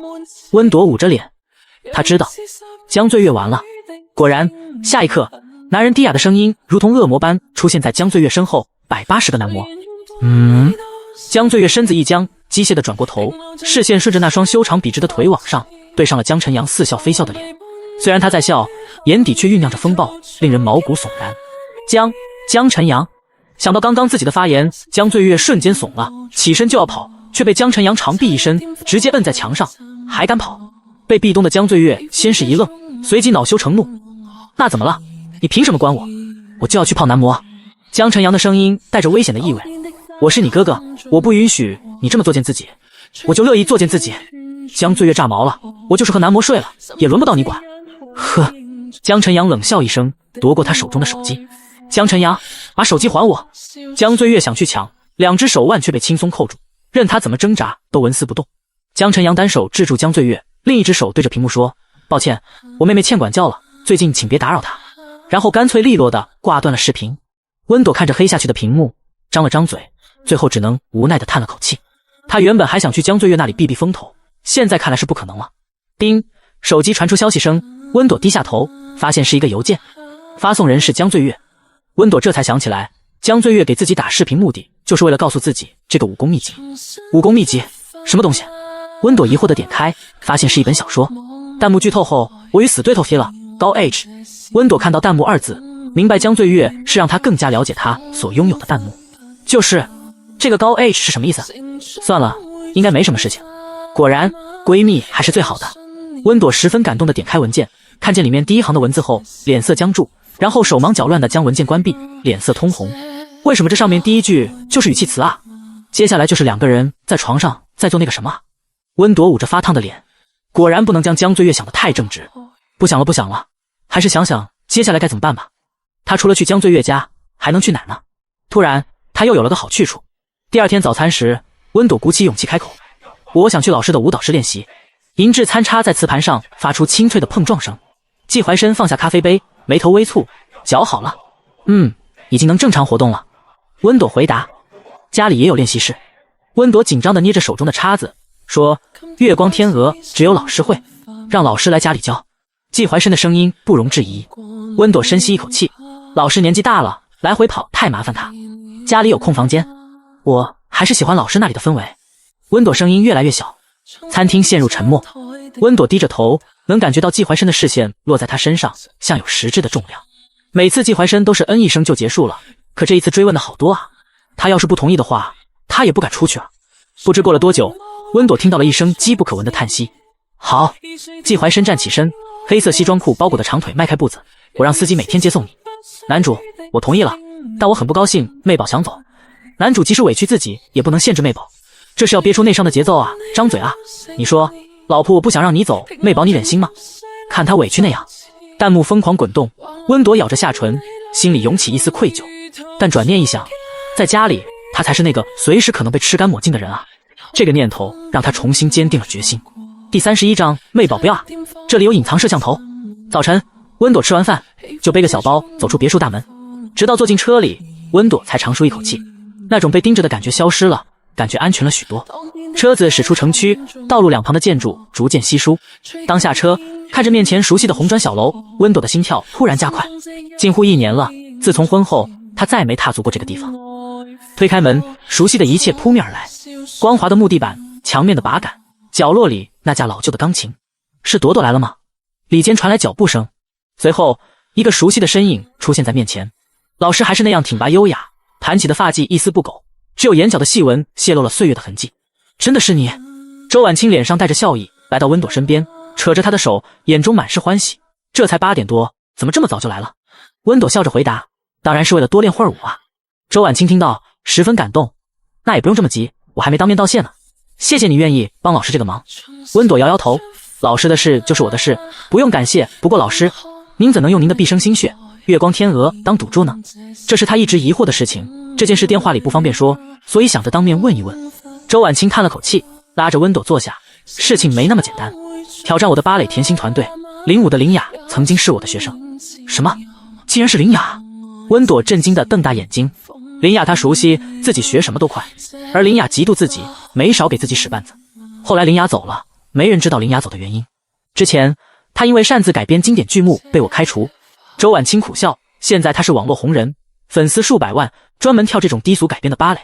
温朵握紧了拳头，所以她是在报复您，证明她是对的。不仅如此，周婉清说，今年的城市艺术节会有国际芭蕾舞团的星探到场，林雅可能也收到了消息，想借此机会一举成名。至于想拿走我的月光天鹅，可能也是想在国际芭蕾舞团站稳脚跟。温朵也能明白，这不仅是一次打赌，也是一次向上发展的机会。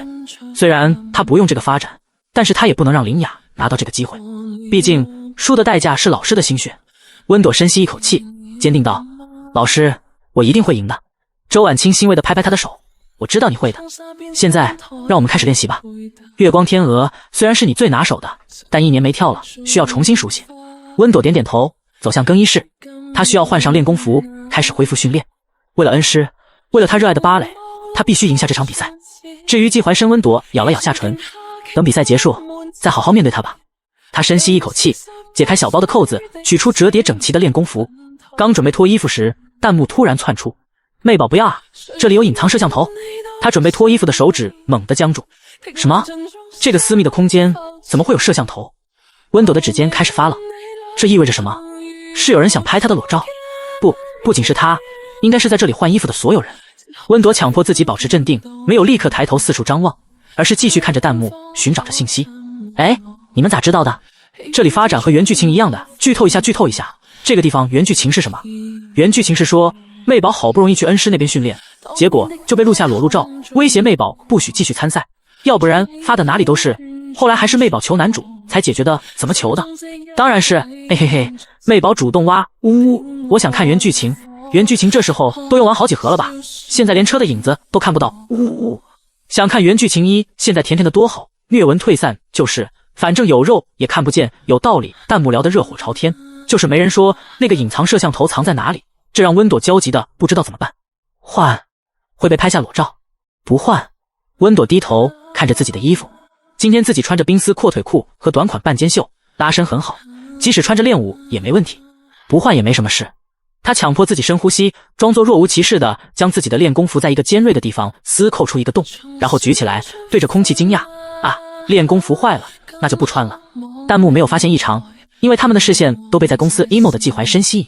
哈哈哈哈，季怀深日常思念老婆，今天依旧是想老婆的一天。温朵在这边练舞呢，最起码得下午才能回去。妹宝的练功服坏了，幸好没换，要不然被人拍裸露照真的痛苦。温朵松口气，幸好弹幕没有注意到这是自己弄的。朵朵怎么还没换好？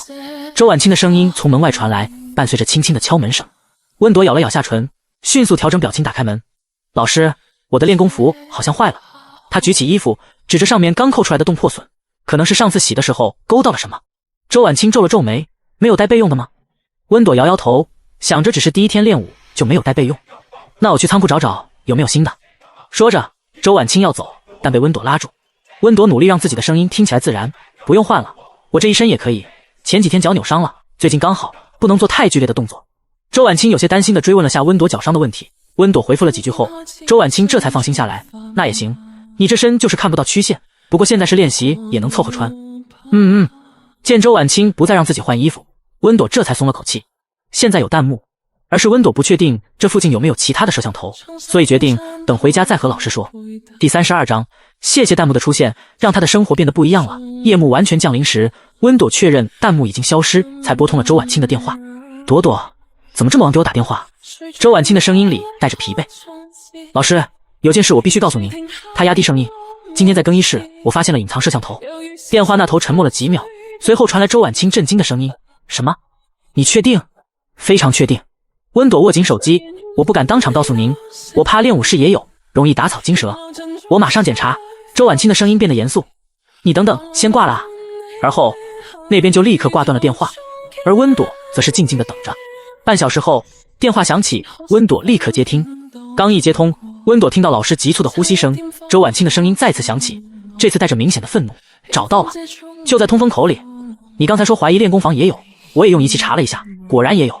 温朵闭上眼睛，一阵后怕涌上心头，指甲不自觉地陷入掌心。是林雅他们，肯定是。周婉清的声音因愤怒而颤抖。我本以为这只是场公平的舞蹈比赛，没想到他们用这么卑劣的手段。温朵安慰道，至少我们提前发现了，老师，现在拆掉他们就没事了。我已经全部拆了。周婉清深吸一口气，以防万一，明天我会请专业人士来全面检查。朵朵，谢谢你，如果不是你，他的声音哽咽了。老师，这是我应该做的。温朵轻声说，老师，您早睡吧，明天还得请人检查呢。挂断电话后，温朵吐出一口气，幸好这件事解决了。而后她突然又想起弹幕提到的原剧情，闺蜜说过虐文女主要经历很多不公正的待遇，这也算是吗？不过无论对手多么卑劣，她都不会退缩。月光天鹅不仅是老师的毕生心血，也是她与芭蕾最初也最纯粹的爱，她不会让任何人夺走她。正午的阳光透过落地窗洒进练功房，温朵已经换上了贴身的练功服，但粉色的布料包裹着她纤细却有力的身躯，镜中的身影如同一株含苞待放的花。音乐响起，温朵的身体随之流动。月光天鹅是她最熟悉的剧目，每一个动作都刻在肌肉记忆里。旋转时裙摆绽放如花，落地时轻盈如羽毛。啊，美宝美哭了，这腰这腿这气质，季总好福气啊！呜呜，这舞姿绝了，不愧是专业舞者，即使是看着练舞也是一种享受。咱们这个视角是不是跟男主看妹宝一样啊？嘿嘿嘿，老婆老婆，亲亲。温朵享受着弹幕的夸赞，直到跳完，她还特意行了个结束礼。谢谢弹幕的出现，让她的生活变得不一样了。很好，就是这个感觉。周婉清不知何时出现在门口，眼中闪烁着欣慰的光芒。虽然动作带着不熟悉僵硬，但能看出来你的心态比去年更好。我会继续练习的。温朵道，可看到老师身后还跟着一位，疑惑，老师身后的那位是？周婉清侧身让开，露出身后一个满脸不情愿的男孩。子睿放暑假了，非要跟着我来。男孩约莫12、13岁，穿着的 T 恤和运动裤，双手插兜，眼睛盯着地面，浑身上下写满了被迫营业4个字。子睿，打招呼。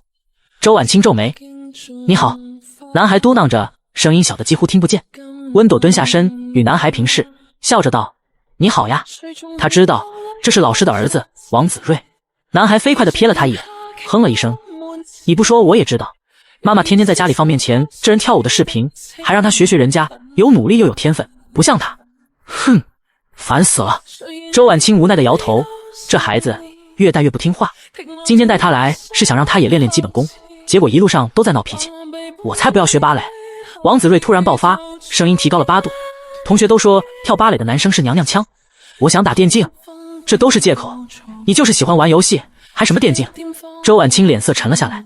王子睿眼眶发红，才不是，电竞是新型职业，它是一项正经运动，电竞都要进奥运会了。游戏就是游戏，什么职不职业的？周婉清的声音也拔高了，你看看人家温朵，将近1年没练了，第一遍就跳得这么好，你再看看你，最基础的芭蕾都跳得那么差。温朵默默缩了缩脖子，悄悄退到一旁。怎么扯到他了？其实老实人挺好的，就是思想有些传统，即使是创新芭蕾老师也不太喜欢。教育孩子那就更传统了。不过他理解周婉清的担忧，毕竟一个12岁的孩子说要当职业选手，听起来确实像不想学习的借口。母子俩的争执以王子睿摔门而出告终。周婉清揉了揉太阳穴，抱歉让你看笑话了。这孩子自从上初中就越来越叛逆。青春期吗？温朵递给他一杯水，我去看看他，就当休息了。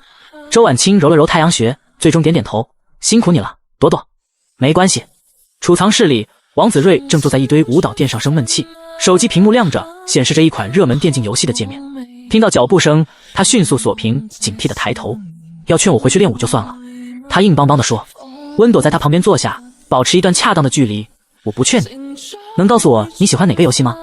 王子睿狐疑地看了他一眼，说了你也不懂，你们这些整天就知道跳舞的人，根本不明白电竞的魅力。温朵笑了，你说的没错，我不懂游戏，但我认识几个电竞战队的负责人。这句话像按下了什么开关，王子睿猛地转过头，眼睛亮了起来。真的？他们说我这个年纪就该进青训队了，你能介绍我去吗？温朵注意到他手机壁纸是一个著名战队的 logo， 心中了然，这个得和你父母商量。不过等我比赛结束，可以带你去你喜欢的这个俱乐部参观。我已经13岁了。王子睿的激动瞬间化为愤怒，我凭什么不能自己做决定？没等温朵说话，王子睿就跑走了。温朵看着他离开的背影，叹了口气，果然是有点叛逆啊，都不听人说完话的。第33章，这小男孩为什么要下药啊？连续几天，王子睿都像只被强行拖来洗澡的小猫，满脸不情愿地跟着周婉清来练功房。温朵每次试图和他搭话，得到的都是一个白眼和一声冷哼。哼，假惺惺。王子睿总是这样嘟囔着。周婉清在就摸鱼着练，周婉清不在就躲到角落打游戏，把音量故意调得老大。周婉清知道自己儿子的样子，对此有些无可奈何，只能向温朵投去歉意的眼神。温朵摇摇头表示理解，继续专注于自己的练习。镜中的他旋转、跳跃，每一个动作都力求完美。毕竟他的目的只是为了参加比赛，帮助老师，仅此而已。至于这个小孩，那是老师的事情，不归他管。直到第5天，情况突然有了变化。温朵刚做完一组基础拉伸，正在休息。他抬头看见王子睿蹦蹦跳跳地跑进练功房，脸上挂着这几天从未见过的灿烂笑容。今天心情不错？温朵忍不住问道，用毛巾轻轻擦拭脖颈。王子睿停下脚步，斜睨着他，嘴角扬起一个得意的弧度。当然开心，不用你家好心带我去什么青训队了，已经有人帮我搞定了。温朵擦汗的手一顿，眉头微蹙，谁帮你的？和你妈妈说了吗？你管得着吗？王子睿的笑容瞬间消失，取而代之的是一脸怒容。当初你直说不帮我就行了，还说什么过段时间？虚伪！温朵怔住了，他明明只是说等比赛结束后再安排，怎么就成了不帮他？他正想解释，王子睿已经气冲冲地跑开了，只留下一串急促的脚步声。温朵叹了口气，决定等会再找他好好谈谈。练习中途，温朵去了一趟洗手间，回来时他注意到王子睿站在他的水杯旁，见他进来立刻转身走开，眼神闪烁不定。更奇怪的是，他时不时偷瞄他，当两人视线对上时又迅速移开，脸上浮现出一种古怪的近乎心虚的表情。你怎么了？温朵疑惑开口，男孩就像受惊的兔子一样跳起来，跑到更远的角落去了。温朵摇摇头，不管他了，继续练习。半小时后，他感到喉咙干渴，走向放水杯的椅子。就在他伸手拿起水杯时，准备要拧开时，眼前突然飘过一片弹幕。我刚才看这个男孩偷偷摸摸在媚宝水杯里放东西，是下药了吧？对，原剧情中媚宝喝下，忍不住露出媚态，和小男生贴贴，然后被老师发现了。老师以为媚宝对小男孩是那种然后老师对女主失望，但为了舞蹈只能继续。不过比赛结束，老师和媚宝就断绝关系了。这小男孩为什么要下药啊？当然是反派那边弄的，对方用了去青训队的名额交换的，让小男孩下药。看着他喝下去，小男孩这么可恶。小男孩以为这是泻药，正好他也想恶搞一下女主，就加进去了，那也可恶。温朵的手僵在半空中，一股寒意从脚底直窜上脊背，他手指有些颤抖地拧开杯子，而后看到杯壁内侧沾着可疑的白色粉末。温朵差点没不闻水杯，他不明白自己到底做错了什么，对方会这么狠。不，自己没做错，只是挡了他们的路而已。温朵握紧拳头，强迫自己冷静。关于林雅的事情，他得等比赛结束再找他算账。目前得解决这个王子睿的问题。温朵决定给他一个机会，如果他承认了，他就帮他隐瞒，不闹大。如果我这谁好像进东西了？他状似无意的开口，目光却牢牢锁住3米外的王子睿。男孩正盘腿坐在地板上打游戏，闻言手指明显僵了一下，游戏角色顿时被敌人击杀。屏幕变灰的瞬间，他猛地抬头，眼神像受惊的小兽般闪烁不定。你自己的水杯，我又没动。他声音拔高了几度，带着明显的颤抖。是吗？他将水杯举到与视线平齐，那证明有外人来过，还想害我？那我去调监控查查好了。哐当一声，手机砸在地板上。听到这句话，王子睿像触电般跳起来，左右观察。他忘了这里前几天安了监控，有东西进去了就进去了呗，不喝就倒了，查什么监控？温朵缓步走向他，此刻他眼中没有往日的温柔，只有令人心惊的冷意。所以是你往水里下药的？他声音很轻，却像一把锋利的刀。王子睿下意识后退一步，后背抵上了镜墙。神什么下药？我不明白你在说什么。他眼神闪躲，声音越来越小。温朵闭了闭眼，他已经给了2次机会了。睁开眼时，他眼中最后一丝温度也消失了。在外面就听到你们说话，怎么了？周婉清的声音从门口传来。他就出去买了提水，这2人的气氛怎么就变成这样了？王子睿看到母亲，眼中惊慌更甚。他突然冲向温朵，伸手就要去抢水杯。我给你倒杯新的。不必了。温朵灵巧的后退一步，躲过了王子睿的手，淡声道：这杯水我要拿去警察局化验。最后一句话像炸弹般在练功房内炸开。王子睿脸色瞬间惨白，而周婉清则是异常震惊。他听明白了，王子睿在温朵水杯里加了点东西。王子睿，周婉清的声音尖锐的变了调。你到底在温朵的水杯里加了什么？王子睿被吼得一哆嗦，一屁股坐在地上，哇的哭了出来。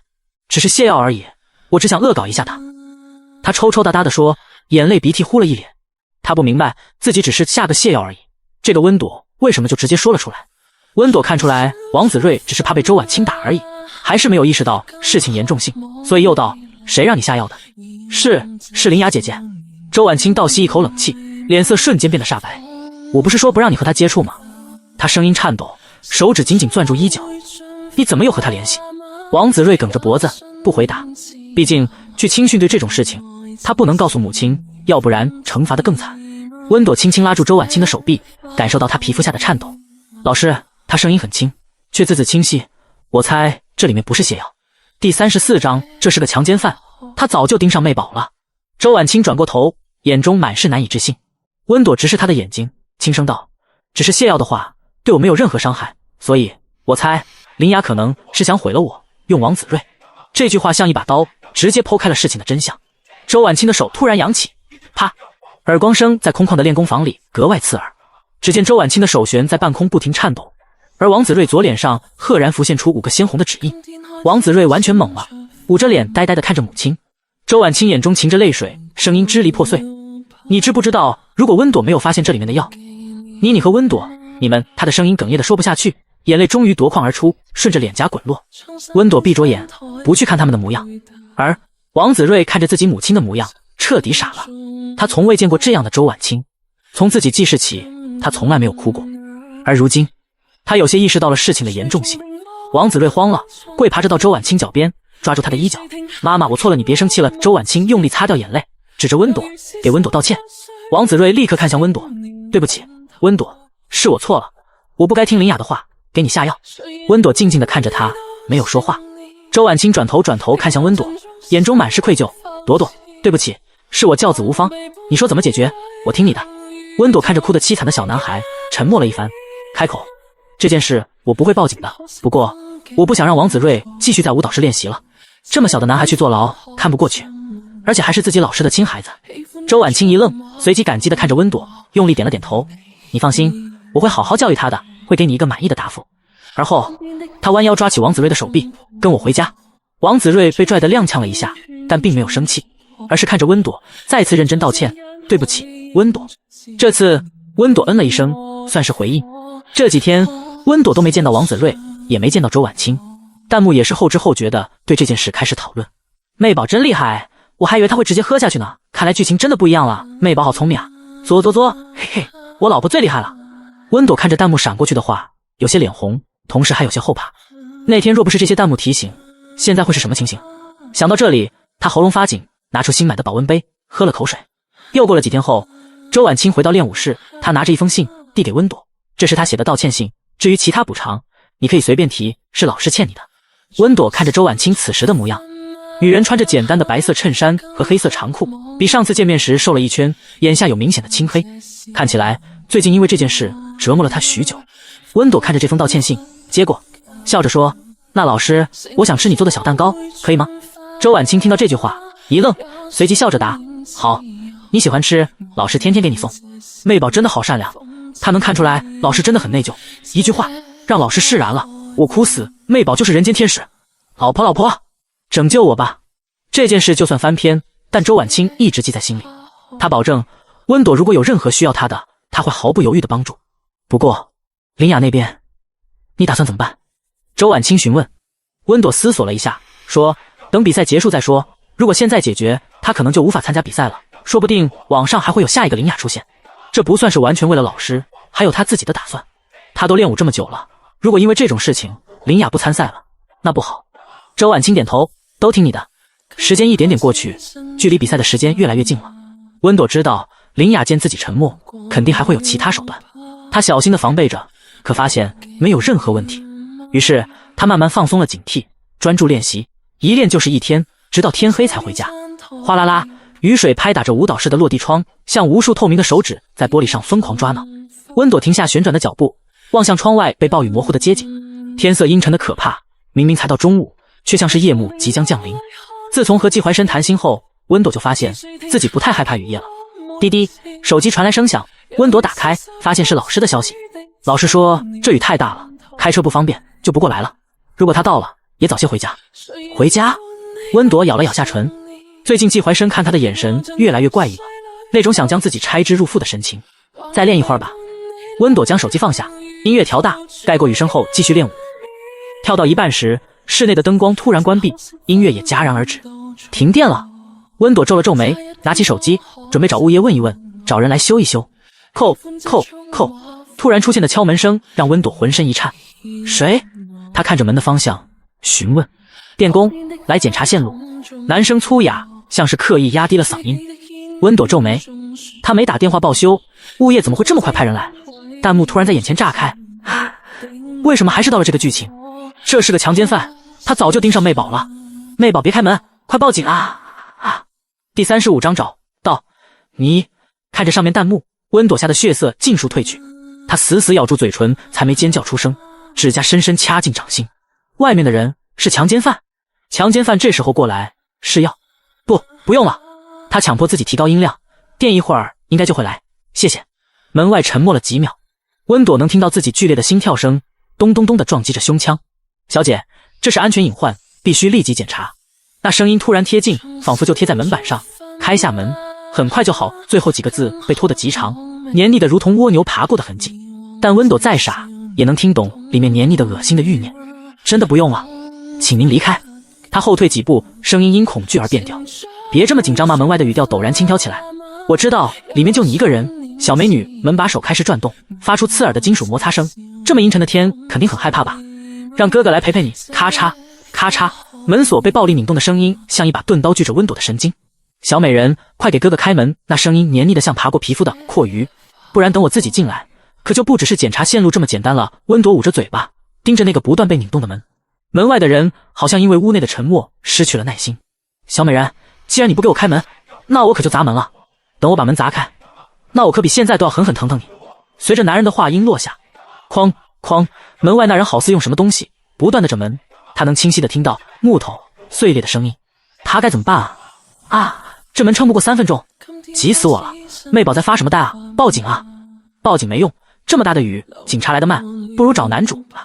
这里可是郊区啊，最起码得20分钟吧。男主知道女主怕大雨，早就在往这边赶了，但是因为雨车速慢，还得5分钟。如果接到女主电话，肯定会更快，3分钟能到。弹幕在眼前疯狂跳动，温朵这才从极度恐惧中回过神。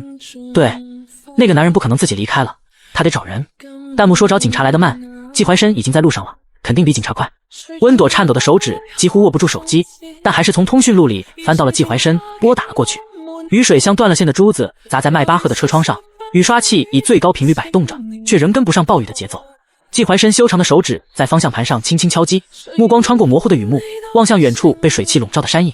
这么大的雨，他肯定吓坏了。他脑海中浮现出温朵那双小鹿般湿润的眼睛，每次雷雨天气，他都会蜷缩在沙发角落，抱着抱枕瑟瑟发抖。想到这里，季怀深喉结不自觉地滚动了一下，他几乎能想象到，当自己出现在他面前时，那个胆小的小妻子会立刻扑进自己怀里的模样。想到自己那香香软软的小妻子主动入怀，季怀深都觉得这场雨都可爱了几分。要不要趁着这个雨夜试探下小妻子对自己的态度，看他能接受到什么地步？不能吃，允许他偶尔尝尝肉渣也行啊。这时手机突然震动，屏幕上跳动着小妻子3个字。看到这3个字，季怀深的心情更好了。小妻子是害怕了，再问他在哪里，想让自己过来吗？要是发现自己过来的速度很快，他能不能用崇拜的眼神看着他？这么想着，季怀深接通了电话，声音中带着一丝期待。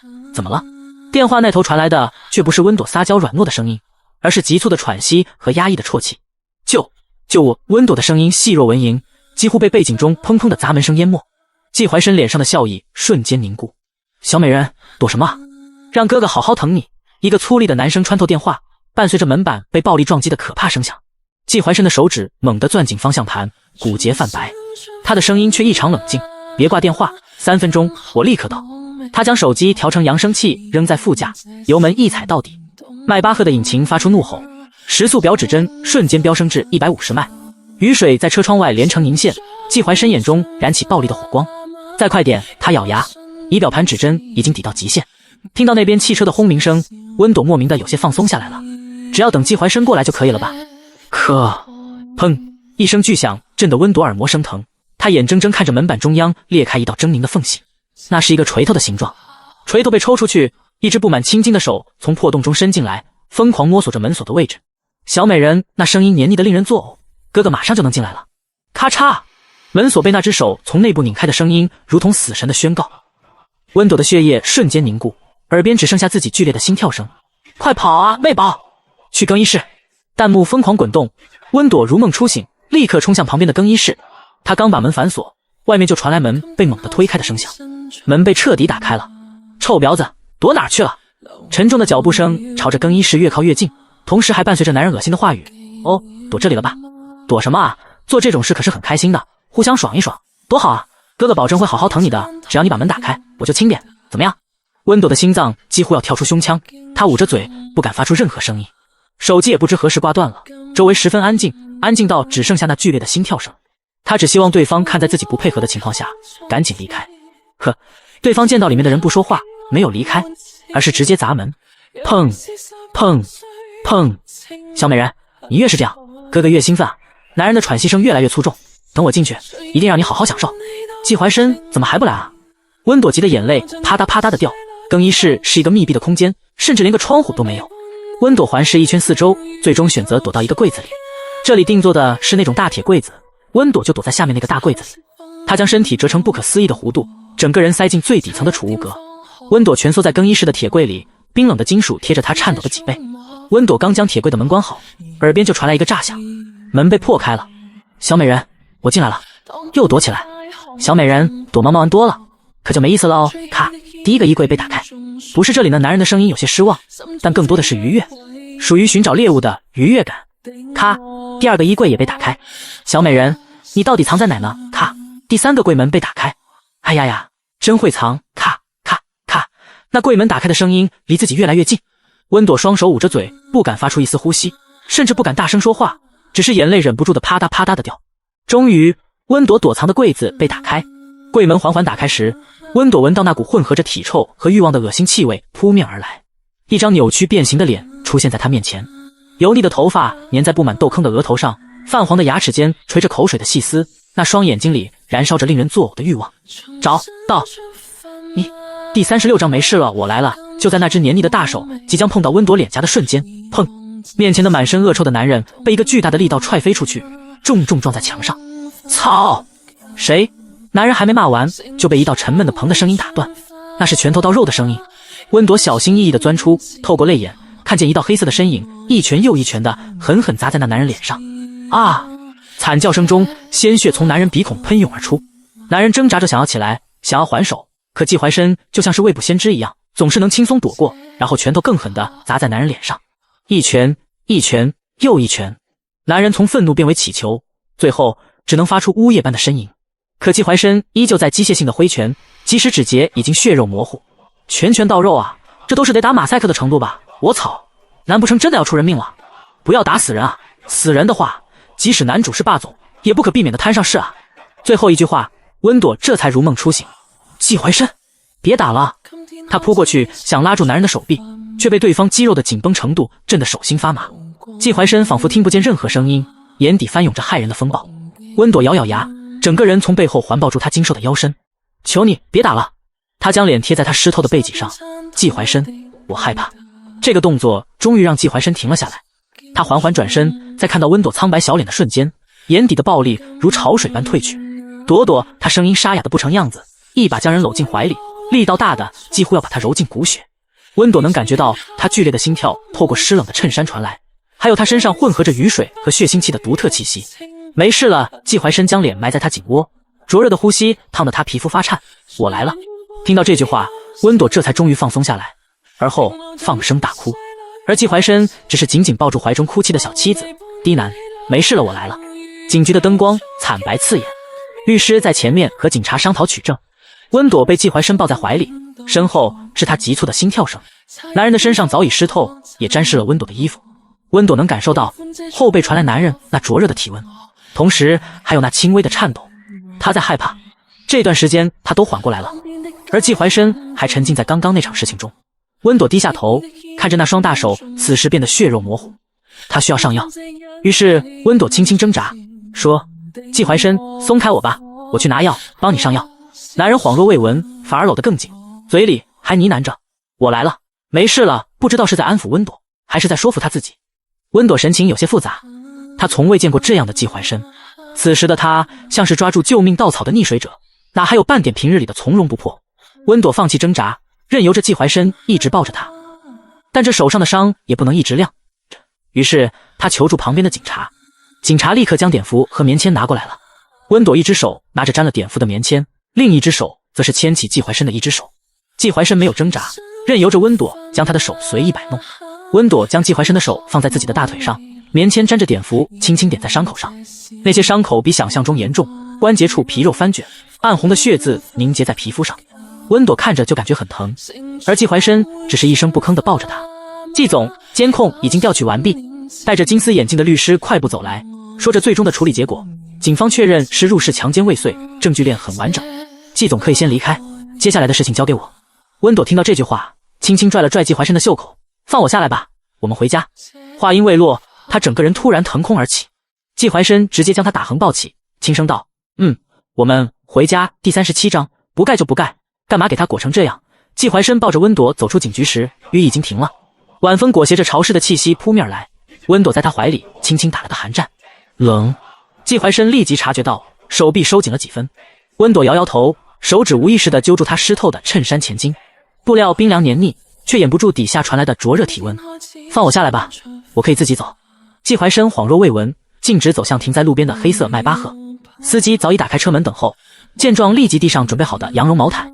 他接过毛毯盖在温朵身上，小心翼翼地将温朵放进后座，却没有松开手，而是就着这个姿势一同坐了进去，让温朵半躺在他怀里。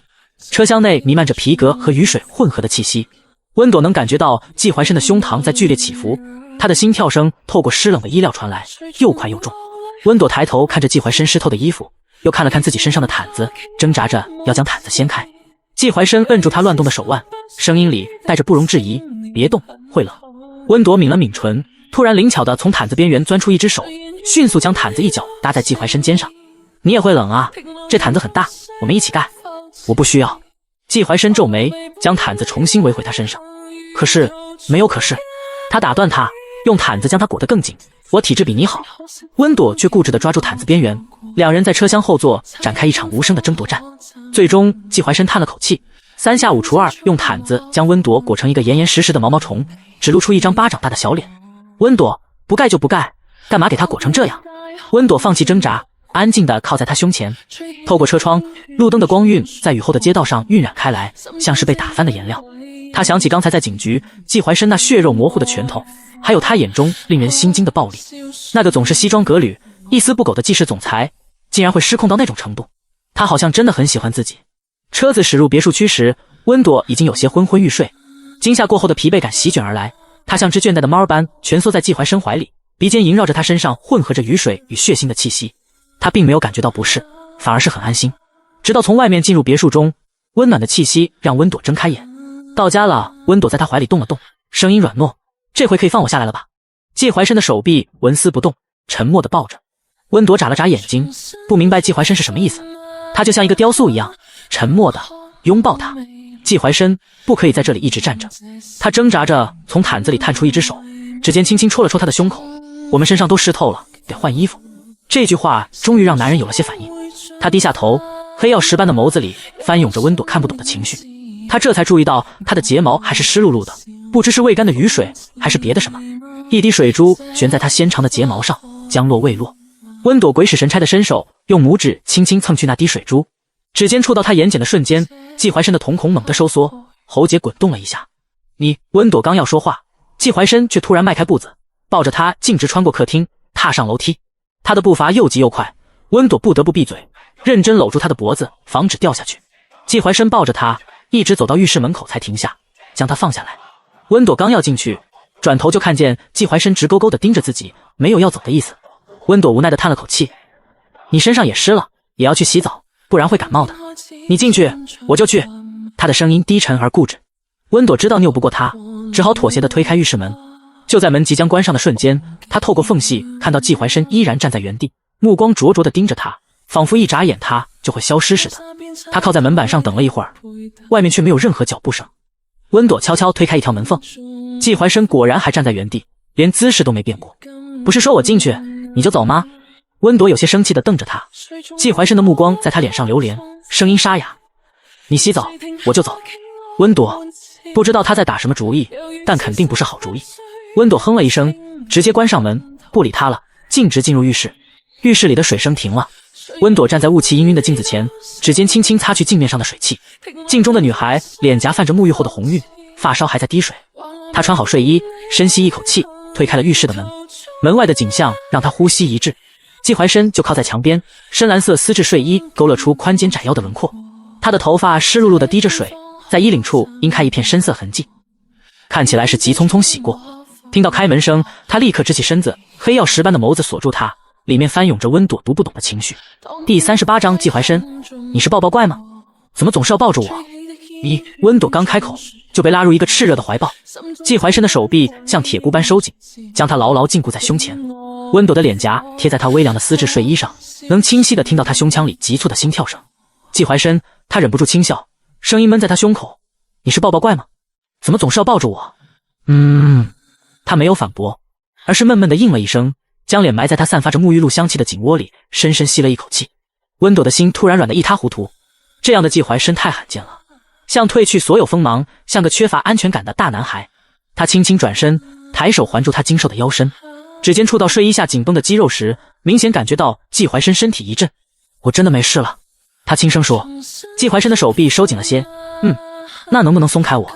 回答他的是更长久的沉默和更加用力的拥抱。温朵困惑地眨了眨眼，忽然注意到弹幕在视野边缘疯狂滚动。“季怀深，你好了。”“我没好啊。”男主还在后怕中，他都不敢想。来晚一步，妹宝得经受什么？我还以为男主单纯占便宜呢。我看一半一半吧，想抱妹宝，但确实也是被吓着了。季怀深从私生子走到如今，这都能被吓着，自己经历和自己真实的人经历肯定不一样。有道理。温朵看着弹幕，不再要求他放手，而是轻轻拍着他的背，像安抚一个受惊的孩子。季怀深头发上的水滴滴答答的落到温朵的脖颈上，弄得他凉凉的。季怀深，他柔声唤道：“季怀深应道：“你把头抬起来。”温朵拿起挂在脖子上的毛巾：“我要给你擦擦头发，都弄湿我睡衣了。”季怀深顺从的抬起头，却依然保持着拥抱的姿势。温朵这才发现两人的身高差有些过大了，这个认知让他微微鼓起脸颊。你这样我怎么擦啊？下一秒，天旋地转，季怀深单手抱起他，几步走到卧室的扶手椅前坐下，然后让他侧坐在自己大腿上，这个高度刚好让两人视线齐平。温朵的脸瞬间烧了起来，她能清晰地感受到大腿下结实的肌肉线条和透过薄薄睡衣传来的体温。季怀深的手稳稳附在她腰间，热度几乎要灼伤皮肤。温朵知道季怀深不会松手的，只能红着脸举起毛巾盖在他头上，开始为他擦拭头发。季怀深的头发比想象中柔软，带着淡淡的香气缠绕在他指尖。随着他的动作，有几缕不听话的发丝垂落在他前额，让他整个人看起来少了几分凌厉，多了几分居家的慵懒。温朵不自觉地放慢动作，指尖偶尔擦过他的耳廓，每当这时，他都能感觉到掌下的肌肉微微绷紧。他偷偷抬眼，正对上季怀深深邃的目光，他一眨不眨地盯着他，眸色暗沉的像是化不开的魔，像是要将他拆之入腹。不要看我了。温朵害羞地用毛巾挡住他的眼睛，声音轻得几乎听不见。季怀深应着，却在毛巾移开的瞬间，又立刻将视线锁回他脸上。温朵忍不住笑出声：“你怎么这么犟啊？像小狗一样。”最终，温朵只能忽略那灼热的视线，专注地给他擦头发。将头发擦得半干后，温朵这才停手。好了。季怀深没有回答，只是看着温朵，那双深邃如墨的眼眸一瞬不瞬地凝视着他，像是要将他的模样刻进灵魂深处。温朵被他看得心跳加速，脸颊发烫，不自觉地移开视线。他能感觉到季怀深不只是单纯地看着他，他的目光如有实质般落在他的唇上，带着某种隐忍的渴望。那视线太过灼热，让温朵的呼吸都不由自主地急促起来。他知道季怀深是什么意思，可是这也太羞人了。温朵感觉自己的脸烫得能煎鸡蛋了。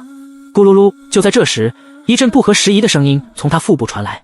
温朵顿时僵住了，恨不得找个地缝钻进去，因为他从早上吃完饭就一直没有吃饭，还一直练习舞蹈，这才饿了。季怀深的目光终于从他的嘴唇上移开，微微挑眉：“我饿了。”温朵结结巴巴地说，趁机挣扎了一下：“季怀深，你松开我，我们去吃饭好不好？”季怀深沉默不语，只是手臂收紧了几分，将他更牢固地锁在怀中。温朵正想再说什么，突然感觉身体一轻，季怀深直接将他打横抱起，大步流星地朝餐厅走去。“喂，放我下来！”温朵惊呼，下意识地搂住他的脖子，稳住身体：“我自己能走。”季怀深置若罔闻，稳稳地抱着他穿过走廊。公主抱！我死了！男主这臂力，爱了，妹宝好亲的样子，被抱得稳稳的，温朵羞得把脸埋进季怀深肩窝，鼻尖萦绕着他身上淡淡的冷冽香气，混合着刚洗完澡的水汽，莫名的令人安心。餐厅里，厨师已经将晚餐摆好，4菜1汤，荤素搭配，色香味俱全。清蒸鲈鱼、糖醋排骨、蒜蓉西兰花、凉拌木耳，还有一盅冒着热气的玉米排骨汤，香气扑鼻。季怀深在餐桌前站定，却没有放下他的意思。季怀深，温朵推了推他的胸膛：“放我下来吃饭了。”男人依然沉默，只是抱着他坐到了椅子上。这是要抱着他吃饭？温朵瞪大了眼睛，耳根红得滴血。这样怎么吃啊？就这样吃。季怀深的声音带着不容拒绝的坚定。他将筷子递到他手里，然后双手重新环住他的腰，下巴轻轻搁在他肩膀上。温朵拿着筷子，手足无措。这个姿势太过亲密，他能清晰地感受到身后男人胸膛的温度，还有呼吸时喷洒在他颈间的热气。我自己坐着吃就行。温朵小声抗议，试图从他腿上溜下去。季怀深的手臂立刻收紧，将他牢牢固定在原处。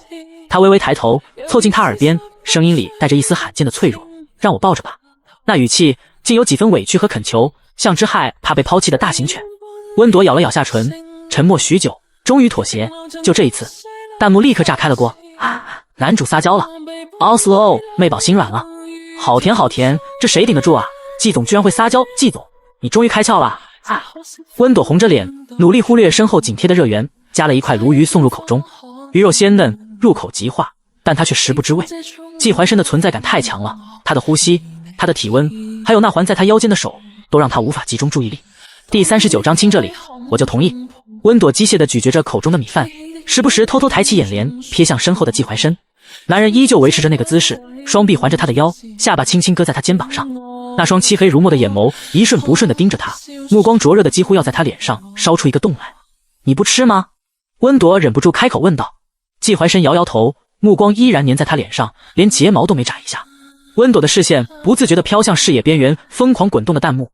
男主早饿了，中午就没吃，下午因为去找女主也没吃。哎呀，我是看明白了，他想让女主喂心机 boy， 就是想被妹宝投喂。嗨嗨！温朵被弹幕内容惊得呛到，一口饭卡在喉咙里，剧烈的咳嗽起来。季怀深立刻坐直身体，大手轻拍他的后背，另一只手递来温水。温朵接过水杯猛灌几口，才勉强压下咳嗽，脸颊因为窒息和羞窘涨得通红。慢点吃。季怀深的声音低沉温柔，带着显而易见的关切。温朵低着头不敢看他，捧着水杯的手无意识的用力。喂他，这也太……他耳尖都烧了起来。他们虽然已经有过亲密接触，但这样坐在身上投喂，也太羞人了。他假装没看到弹幕，低头专注地扒拉着碗里的米饭，决定无视这个可能性。可季怀深的存在感实在太强了，他的呼吸喷洒在他耳后，激起一阵阵细微的战栗。他的胸膛紧贴着他的后背，隔着薄薄的衣料能清晰地感受到那结实肌肉的轮廓，更别提那双始终凝视着他的眼睛，目光炽热的几乎要将他融化。温朵如坐针毡，每一秒都像被放在火上烤。不吃就不吃吧，反正饿一顿又不会怎样。他在心里默默说服自己。季总，一道恭敬的男声从餐厅门口传来。温朵抬头，看见一位西装笔挺的年轻秘书站在门口，目光在触及他时明显顿了一下。温朵的脸疼得烧了起来，手忙脚乱地推拒着季怀深的胸膛。你先谈正事。我回避一下，季怀深却纹丝不动，手臂如铁箍般收紧，将他牢牢按在腿上。他抬眼看向秘书，声音冷得像淬了冰，直接说。秘书迅速调整表情，目光规规矩矩地落在季怀深身后的墙上。调查清楚了，今天袭击夫人的人是受人指使，幕后主使是……他顿了顿，一位叫林雅的女性。温朵的身体瞬间僵住。林雅这两个字像一盆冰水浇在温朵头上，让她忘记了挣扎。她只感到一阵刺骨的寒意从脊背窜上来，指尖不自觉地掐进掌心。又是他，为什么就不能堂堂正正的比赛？为什么非要耍这些阴险手段？温朵咬住下唇，眼眶发酸。他只是想好好跳舞而已啊！季怀深周身的气压骤然降低，整个餐厅的温度仿佛瞬间跌至冰点。他冷冷开口，声音里透着刺骨的寒意，把他送进去。每个字都像淬了毒的刀，让他永远出不来。温朵猛地抬头，不行！他看见季怀深皱起的眉峰下，那双漆黑如墨的眼眸里翻涌着危险的暗流。理由？我还要和他比赛。温朵声音轻颤，却异常坚定。这不仅是一场比赛，更关乎芭蕾舞的未来走向。他不能让林雅这种人把芭蕾舞带向低俗的方向。这场比赛，他必须堂堂正正的赢，而不是因为这件事无疾而终。毕竟，林雅背后是无数人盯着这个市场。他不知道自己这么做能不能改变芭蕾舞的发展，但他也要去做。他热爱芭蕾舞，他想要出一份力。季怀深下颌线绷紧，显然对这个决定极为不满。温朵咬了咬唇，突然伸手拽住他的衣袖，轻轻摇晃。求你了！他扬起小脸，水润的眸子泛着潋滟的光，眼尾微微下垂的模样，像极了撒娇的小奶猫。他平时对父母撒娇惯了，动作自然的不得了，却不知道对季怀深来说是多大的冲击。温朵失落的垂下眼睫，浓密的睫毛在眼下投下一小片阴影。他心里打起了退堂鼓。季怀深是不吃这一套吗？还是说自己这样功利性的撒娇让他反感了？哎呦，男主第一次见妹宝清醒时对他撒娇，直接僵住了。季总，小嘴巴巴说啥呢？想亲？哎呀，亲一口，啥都好了，就师弟，都发展到现在了，亲一口，亲一口，他命都给你，哈哈哈哈！给命文学弹幕疯狂刷屏，温朵的脸越来越红。他能感觉到季怀深灼热的视线落在自己唇上，那目光如有实质，烫得他心跳加速。但除了那欲望，在他眼底翻涌的欲望之下，还藏着一丝令人胆寒的杀意。季怀深是真的动了杀心。温朵攥紧了手指，指甲几乎要陷进掌心。不行，目前为止，他绝对不能让林雅出事。他深吸一口气，鼓起勇气凑上去，在季怀深轮廓分明的侧脸上吧唧亲了一口。等我比赛结束再处理，好不好？他软着声音撒娇，尾音微微上扬，像把小钩子。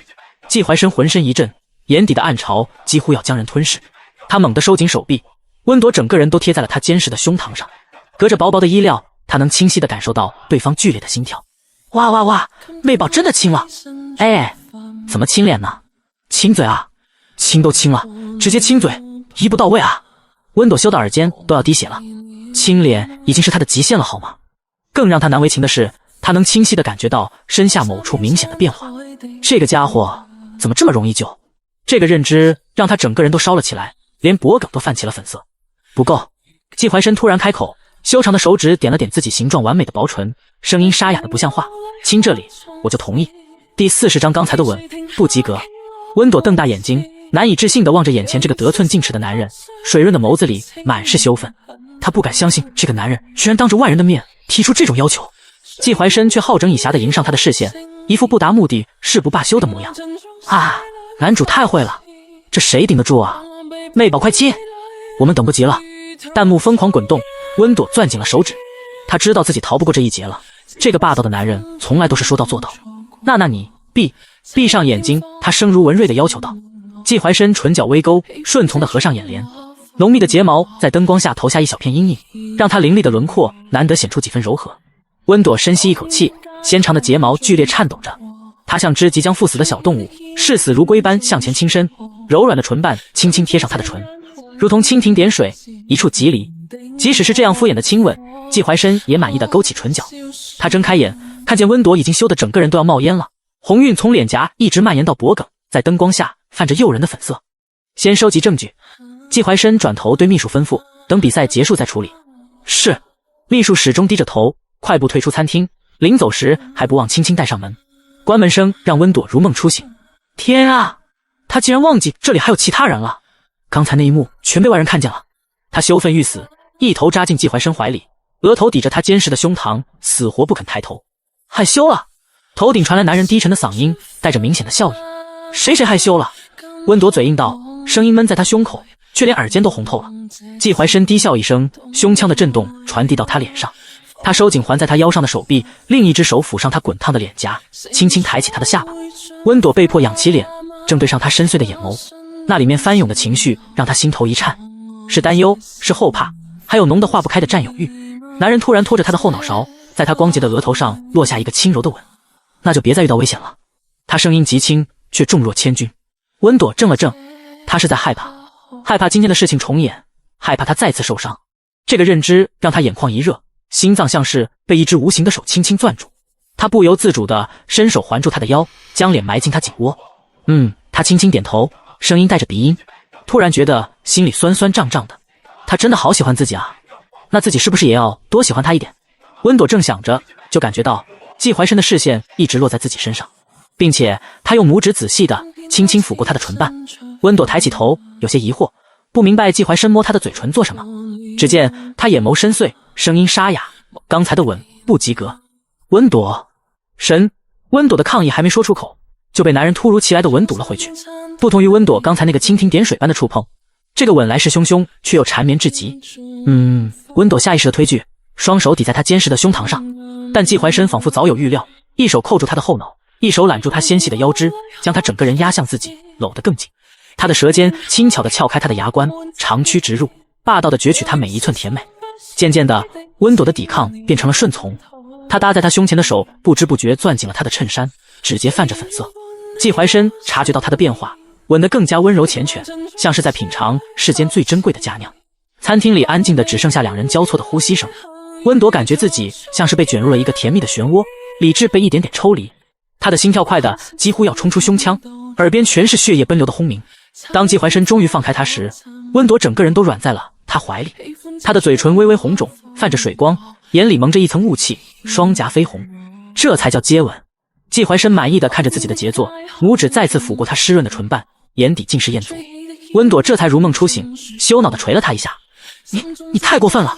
他的声音软绵绵的，与其说是斥责，不如说是撒娇。季怀深轻而易举地捉住他纤细的手腕，在他柔软的掌心落下一个亲吻。温热的触感让温朵像触电般猛地抽回手，耳尖红得几乎要滴血。他又羞又气，这个家伙，甜死我了！你给我一巴掌，我就亲你手。这叫情趣，妹宝应该不敢打了，因为怕男主舔手。温朵看着弹幕的那句话，他说的对，打他都怕他舔手。我要回去睡觉了，你放开我。温朵真是害羞的都要冒烟了，挣扎着要下来。这次季怀深没有强留，顺从的松开了手臂。一获得自由，温朵立刻像受惊的兔子般跳开，头也不回的往餐厅外跑去。季怀深望着他仓皇逃离的背影，唇角勾起一抹宠溺的弧度。虽然这么想有些不合时宜，但他确实庆幸这次意外。他的小妻子终于不再像之前那样排斥他的亲近了。然而笑意很快从眼底褪去，取而代之的是冰冷的决心。他绝不会再让小妻子陷入任何危险，他要杜绝这一切的可能性。温朵几乎是落荒而逃地冲进卧室，反手砰地关上门，后背抵在冰凉的门板上，胸口剧烈起伏着。他抬手捂住发烫的脸颊，指尖触到的皮肤滚烫的吓人。天啊，他居然真的亲了季怀深，而且还是在清醒的状态下。这个认知让温朵身体发软，她直接扑到床上，一把抱住那只米白色的小熊玩偶，把滚烫的脸深深埋进柔软的绒毛里。脑海中不受控制地回放着餐厅里的一幕幕，季怀深要求亲吻时那势在必得的眼神，他鼓起勇气贴上去时唇瓣相处的柔软触感，还有后来那个让他浑身发软的深吻。这么想着，指尖也不听使唤般的抚上唇瓣，那里似乎还残留着男人灼热的温度和淡淡的薄荷气息。意识到自己在回味，温朵怔愣了一下，然后抬起手轻轻拍了拍自己的脸颊。不准想了，温朵，你清醒一点。温朵手忙脚乱地把小熊扔到床头，掀开被子，一股脑钻了进去。睡觉，马上睡觉。他紧闭着眼睛命令自己，可嘴唇上残留的触感让他十分清醒。就一个吻都这样，这要是……温朵有点小害怕，明天一定要逃，趁季怀深去公司的时候就跑。第41章，他突然觉得这里真可能是假世界了。清晨的阳光透过纱帘洒进卧室，温朵蹑手蹑脚地从床上爬起来，光着脚踩在柔软的地毯上。他回头看了眼床头柜上的电子钟，6点30分。季怀深应该不是在吃早饭，就是在书房开跨国视频会议，要不然就是去公司上班。完美时机，他小声嘀咕，从衣柜深处拖出昨晚偷偷收拾好的练舞小包。他轻轻拧开门把手，探出头左右张望。走廊空无一人，只有古董座钟的滴答声在寂静中格外清晰。温朵踮着脚尖溜出房间，像只准备偷鱼干的猫咪，连呼吸都放得极轻。只要溜出别墅，找到司机，他在心里盘算着，慢慢走下了楼。1楼大厅静悄悄的，温朵松了口气，加快脚步冲向玄关。他的手刚碰到门把手，夫人早上好。舞蹈浑厚的男声突然在身后响起，吓得温朵差点跳起来。他猛地转身，看到面前的场景，一下子不知道作何反应。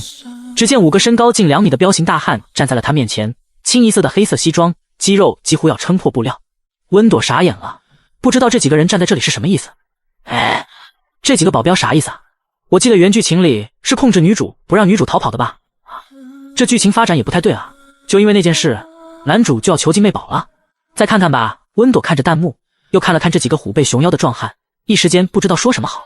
过了许久，他再找回自己的声音，小心询问：你们这是？夫人要出门吗？一个声音从5个壮汉后面出现，5个壮汉立刻分开一条路。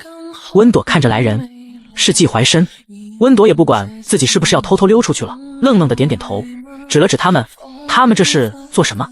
难不成真的要将他囚禁？就在温朵或戒备或提防或抗拒的眼神里，季怀深轻声道：这些是我安排的保镖，保护你的安全。哦，温朵听这句话松了口气，可他看看季怀深，又看看那5个壮汉，眼睛越睁越大。终于他找回了自己的声音，所以这几个全都要在我身边保护我。季怀深嗯了一声，解释：林雅这次没得手，下次肯定还会带着他们安全些。温朵指着那排人墙，声音都变了调：那也不用这么多吧？他简直能想象那个画面，自己穿着贴身的练舞服在镜子前旋转，身后站着5个铁塔般的保镖，这还怎么专心跳舞？还有老师也得吓着吧，甚至怀疑自己嫁了个什么人。季怀深却不为所动，朝身后抬了抬下巴，自我介绍一下。最左边的保镖上前一步：夫人好，我是微表情学家，负责在危险到来前观测到异常。第二个紧接着说：夫人好，我是医生，如果出现危险，我会立刻进行急救。第3个声音冷硬：夫人好，我是神枪手，100米内弹无虚发。第4个声音沉闷：夫人好，我是格斗专家，近身战无人能敌。最后一个推了推眼镜：夫人好，我是黑客，能提前拦截所有威胁信息。他们介绍完后，季怀深十分满意，全方位保护，无论林雅采取什么行动，你都不会遇到危险。温朵，这哪是保镖，这分明是特种部队。他突然觉得这里真可能是假世界了，真实世界哪有这么夸张的配置？哈哈哈哈，笑不活了。季总这是把老婆当国宝保护啊？哎，原剧情有这一招吗？有的，姐妹，有的，但是原剧情太虐了，没想到搬到如今这么搞笑。哈哈哈哈，我觉得季怀深是故意的，明明他手底下有女保镖的啊。你指的是那个比男的还壮的女保镖？那还不如这5个呢。温朵沉默了许久，温朵沉默了足足1分钟，终于找回自己的声音。那如果在家还需要带保镖吗？季怀深挑眉，自然不用。听到这句话，温朵长舒一口气，但想到什么，有些沉默。最终，他说：“那我还是在家练吧。”他说完，转身就往楼上走，仿佛身后有什么牛鬼蛇神似的。季怀深看着他的背影，唇角微不可察的勾起。他抬手挥了挥，5个保镖立刻训练有素的退下。回到房间后，温朵直接扑到了床上，气得对着小熊捶了几下。季怀深是故意的，他就是故意的，就为了让自己留在家里。不过他也理解，季怀深也只是不想让他再次碰到危险而已。温朵将头埋在小熊肚子上，如果不是因为见到季怀深尴尬，还有那个单面透视镜，他也不想再去舞蹈室练习了。可是在家里真的很尴尬，特别是想到季怀深会通过单面镜注视他就滴滴，手机铃声突然响起，吓得他差点跳起来。第42章，他发现自己知道他所有隐藏的秘密，会不会彻底撕下伪装？温朵盯着手机屏幕上闪烁的周老师3个字，这才想起来发生这么多事情，自己还没有给老师回电话，而且关于留在家里训练这件事，还得和老师说一下。他深吸一口气，按下接听键。老师，温朵。周婉清的声音透着焦急，急忙询问：“你还好吗？我听说昨天的事了，都怪我。”温朵连忙打断：“老师别这么说，我没事的。”电话那头沉默了几秒，传来一声长长的叹息。虽然警察那边没明说，但想都不用想，我就知道这件事是谁做的。温朵想到那个人名，攥紧了手机，直接泛白：“我已经保留证据了，等比赛结束就给他送进去。”听到这句话，周婉清先是一愣，然后声音突然哽咽：“朵朵，我明白你的想法，可这样会不会太委屈你？”温朵笑着答：“不会，我也不想辛苦这么久，最终无法比赛。”周婉清自然知道，温朵这句话只是安慰他。他沉默许久，最后说：“朵朵，芭蕾舞界有你，是荣幸，感谢你。”温朵眼眶一热，连忙转移话题：“没事了，就是我丈夫不太放心我出门，所以接下来只能在家里练了。”听到这句话，周婉清调整情绪，语气恢复专业：“你的舞步已经掌握得很好了，在家跟着音乐熟悉舞步就可以。我偶尔会去你家指导你，不过最近你好好休息几天，不用这么着急练。”“好的，我知道，谢谢老师。”挂断电话后，温朵像泄了气的皮球一样瘫在床上。解决了训练问题，可另一个更大的麻烦摆在面前，舞蹈室那面单面镜。季怀深可以透过它肆无忌惮地观察他的一举一动。变态！温朵咬着下唇，翻了个身，把脸埋进枕头里，耳尖因为羞恼而发烫。他想起每次练舞时，镜中自己认真跳舞，而季怀深就在镜子后面，用那双幽深的眼睛注视着他，说不定还……想到弹幕上的话，温朵脸颊烧得通红。其实窥探也行，毕竟他跳芭蕾，经常被人看，但能不能不要弹幕实时转播啊？特别是对着他做那种事情，要不然假装不小心将那面镜子打碎了。这个念头刚冒出来就被他自己否定了。砸了镜子就会露出后面的密室，那不就等于告诉季怀深他已经发现了他的秘密？想到这里，温朵打了个寒战。季怀深现在这种潜藏的占有欲已经让他很害怕了。如果他发现自己知道他所有隐藏的秘密，会不会彻底撕下伪装？他可没忘记弹幕里所说的那个偏执到近乎疯狂的季怀深，会囚禁他，会对他各种那种翻来覆去。可是不解决这件事又不行，还是得想个办法。温朵嘀咕着，突然灵光一现，对了，可以找管家。作为女主人，只要想换什么东西，管家根本不会过问原因，而且管家好像很听自己的。当时偷偷逃跑时，告诉管家不允许通知季怀深，他果然没有被绊到抓住。找管家肯定没问题。温朵拿起旁边的室内呼唤机，叫管家过来。